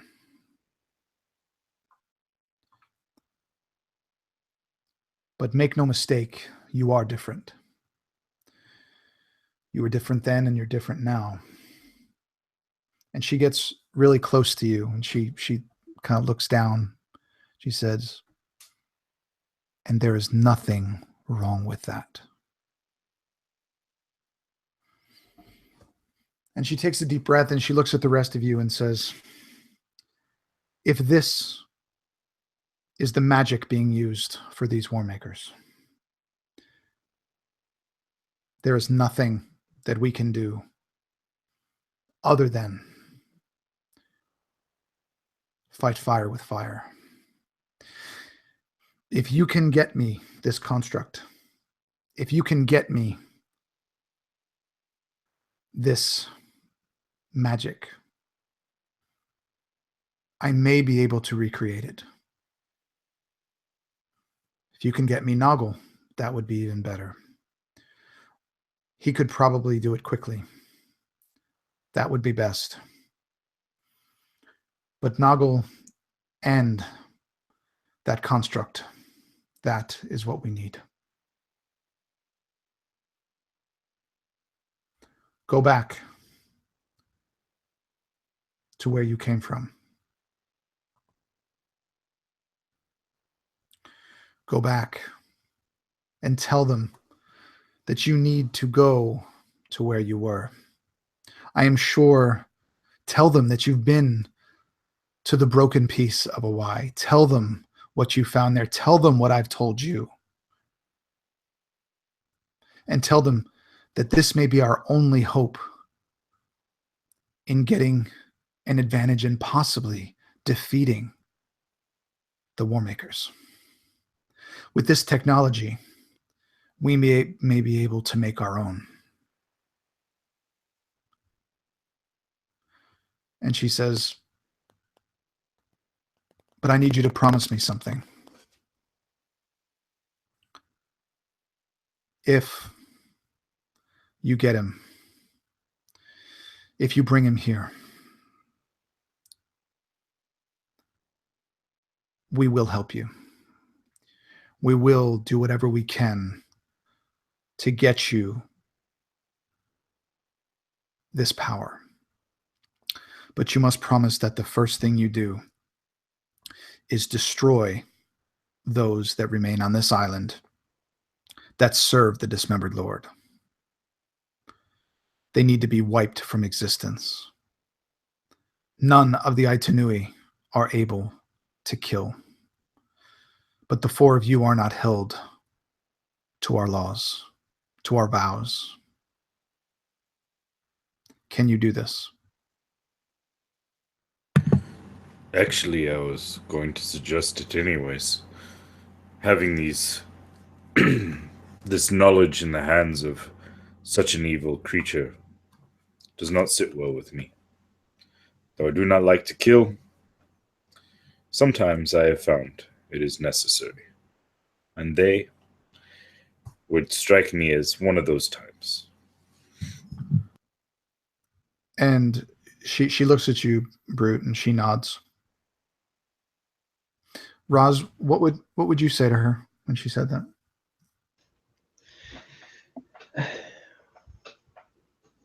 Well, one, we have a debt to settle with Noggle and his construct. I have absolutely no problem bringing justice to him and bringing him back here. And I don't think any of us would have a problem destroying whatever constructs are left on this island, as long as they are not sentient like our friend here. At that point, we must reconsider.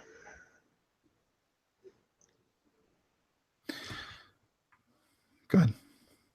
And I would ask of you, since you seem to hold some sway here, perhaps speaking to them about our friend here. Maybe not specifically him, as they don't even know he's here, except for one gentleman that we did happen to capture and kind of knock out. Sorry, he was kind of conspicuous, and we had been on an island like this before that didn't go well, so no precautions. Not to mention his rampant racism of my kind. And she looks at you with that, Chad, and she says, these people pride themselves on what they create. And to them, you are a mistake. You are an unintended effect. To them, you are a failure of their skills. Do not take it personally. But yes, you will not be accepted here, at least for now. Well, like any good inventor, once you realize that your invention can be used for other things or takes on a different form, it's not necessarily a bad thing. If you as the inventor are closed-minded enough to realize that your invention can't be used or become something else, that is a hindrance of your own mind and not on anyone else's or the product that you made. You need not convince me. For now, this is what shall be. And she looks at Boz and she looks at Sentry. What say you two?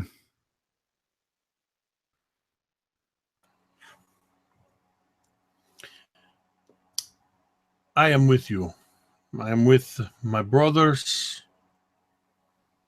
We are all united together. And again, he flares the copper. He shows copper as his Jacobite illuminates. And for a moment, his eyes actually become those copper orbs. We will do what is necessary, especially if we can begin to forge a plan to end the dismembered lord, or at least hit him where it hurts. She nods and agrees. And finally, Sentry. Sentry has been thinking about what she has asked. And he looks to her. When you say eliminate this island, do you mean everything? All of them? I mean every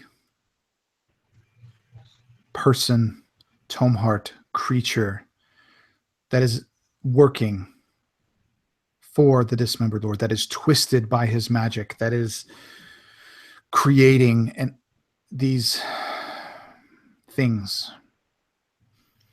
We cannot allow that technology, that knowledge to survive. It must be quelled. It must be destroyed. And he looks at her one more time, just trying to get a confirmation. These people of these villages, they create these. But currently, according to their chieftain, they have been creating them for the dismembered lord. Does this mean that they are also expendable? And he sort of like drops his tone. Those who break our laws have no place amongst us. Those laws are put in place because we know what it does. We know how it twists somebody's mind and somebody's heart. We know that once you go down that path, you cannot return. It becomes darker, and so do you, until your only goal is power and death. That will not be part of this island. That will not be part of this tribe. Those people cannot be brought back. You must exterminate them. At that, he nods and then just lets. Go ahead, boss.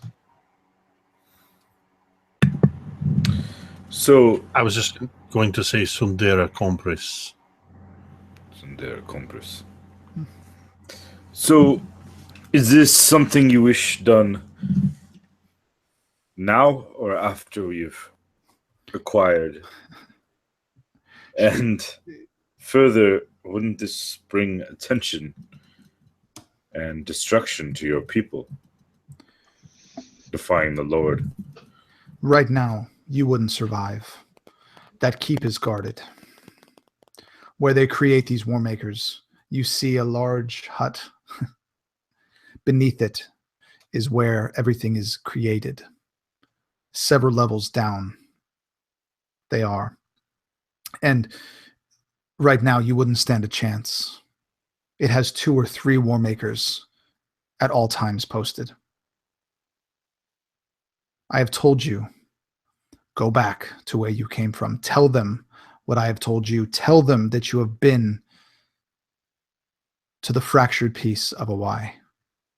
Tell them what I need. If you bring that back to me, we can make all of you far more powerful than you already are. We can make the Seajacks far more powerful. For now, I need the information. There will be other things that I need too. But we can do this. This symbol, this one symbol, gives us hope. You said, and she looks at Razir and Boz, and especially Boz, because something in his face said this was important. Said, you said your friend died and had this symbol on him, yes? Yes. Well, your friend, through his sacrifice, may have unintentionally saved all of Dragongrin. I don't know yet, but this is more hope than I've had in a long time. Now come, show me where you saw this island last. And she pulls out a map of Dragongrin and urges all of you to come over. And Boz, you would know where this place is. You would know that it's directly bleakward from the from Cardiff, from the Oldane city of Cardiff. How would you explain that to her? Yeah, I think looking at her maps, I would just kind of look at it and cock my head at it, try to get my bearings on the map, and kind of grab the map and rotate it 90 degrees to the left, find Cardiff, and then kind of begin to trace a path along the map to Bleakward, to where we know we came from. And then just kind of with my finger, just point here. And she would look. This is where it was. And she would look for a brief second. And she will say, "Good. Take this map with you. Show it to your chapter head. Let them know what we need. Tell them what I've told you."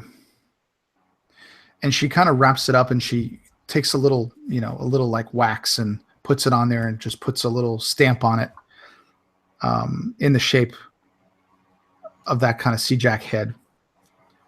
And she says, "Go now. Under the cover of darkness, you can get back to the beach." And she looks at you, Sentry, and she says, "I know you don't want to hide. I understand. But this isn't about you. This is about something greater than you. Remember that." As the four of you walk out, is there anything that you would say to her as you're walking out of her hut?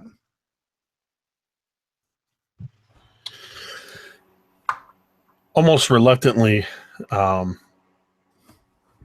would, we never really clarified this, but I imagine Boz has it. He would just pull out that kind of clear water skin with the liquid in it.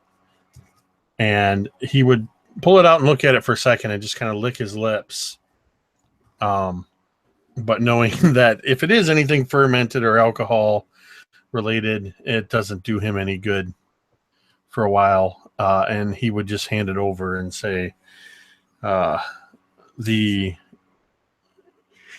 village bade us to bring this to you.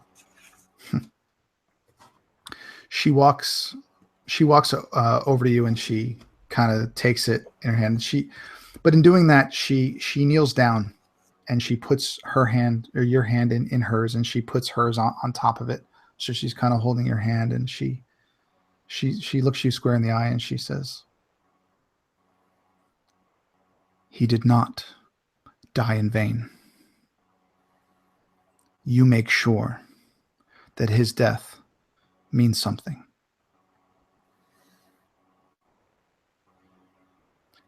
And as you guys, I don't think Boz would say anything. I think he would just kind of get a little flushed and just nod to her.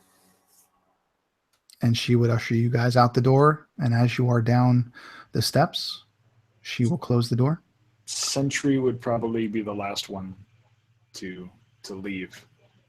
And as he does so, he doesn't understand human emotion much.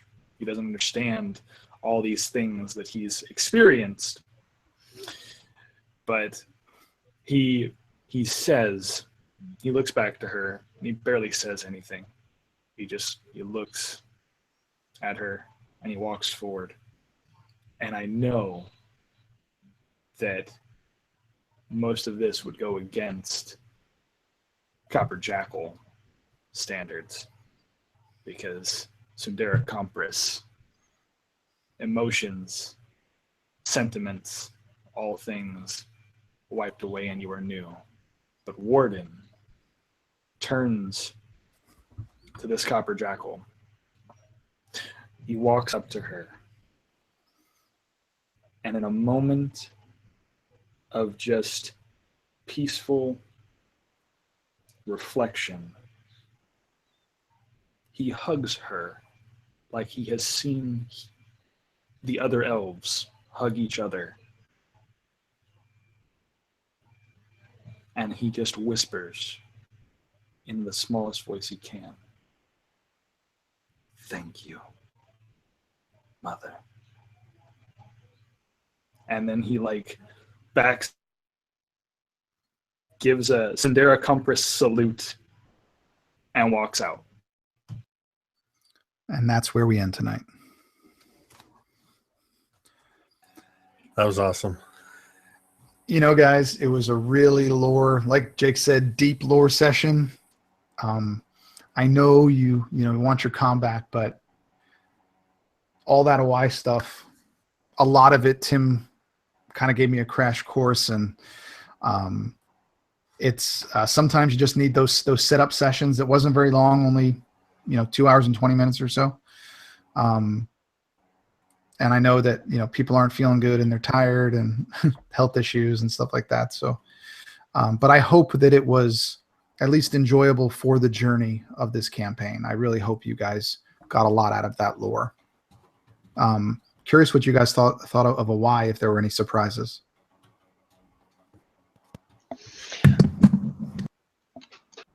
It felt very familiar, but which I think kept us all on edge.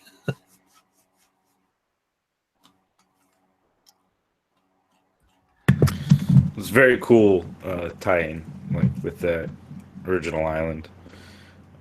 Very interesting. I didn't see that one coming. So. Me neither, until 2 minutes before I did it. So, but it made sense. Yeah, no, that's what makes it so good, man. You're able to like tie those things in on the fly. It's great.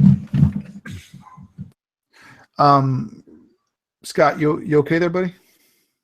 Oh yeah, I'm good. I'm a night owl, anyways. It's just been a long day. Yeah. Because it was Awai, I thought we would focus on Sentry a little bit. There were a lot of things that I had in my head about that village. If you guys didn't hide Sentry, it would have been a much longer session. But you were smart enough to do that, so. I kind of wanted to, man. I kind of wanted to just be like, let me walk in front and just. Like, yeah, what up? I'm here. What up?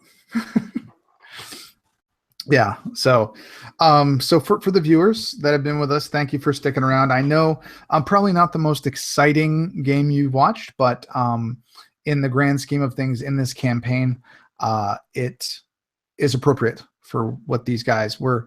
It took us 6 or 7 sessions just to figure out the point, or for me to figure out the point of this campaign. Now that I do, and for some reason, just the thought of, copper jackals in power armor just sounds really awesome to me. So, dude, I gotta say, there were moments tonight where, first of all, I just want to say thank you for kind of shining a light on some of the things that I wanted to know about my character. I think that was super cool.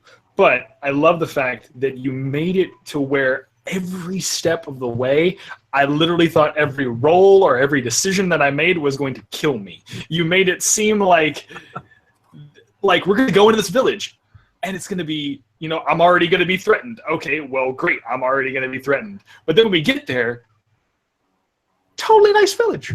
Totally nice people. And that's the creepy part, though. That's the creepy part. It's not if they were aggressive initially, totally understandable. And I would be like, that makes sense. But because it didn't make sense, that was what was scarier for me as a player. I was like, this is uncomfortable, and I'm glad I'm hidden, because I would not be able to do this in character. Yeah, I'm actually really glad that because you and I didn't talk about exploring anything with your character. I just threw it out there. I figured that it would be a good spot, but yeah, I'm glad you enjoyed it.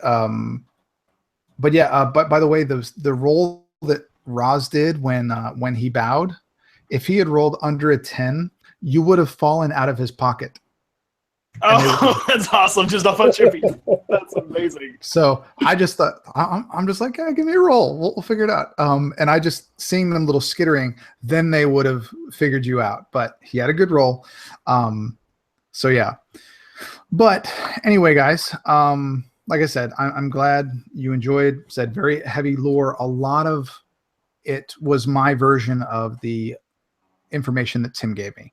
I kind of, obviously used some artistic license in some of the stuff of Awai, but Tim told me a lot of stuff, like the tribes being separate, like, them hating awakened tome hearts. All that stuff was Tim.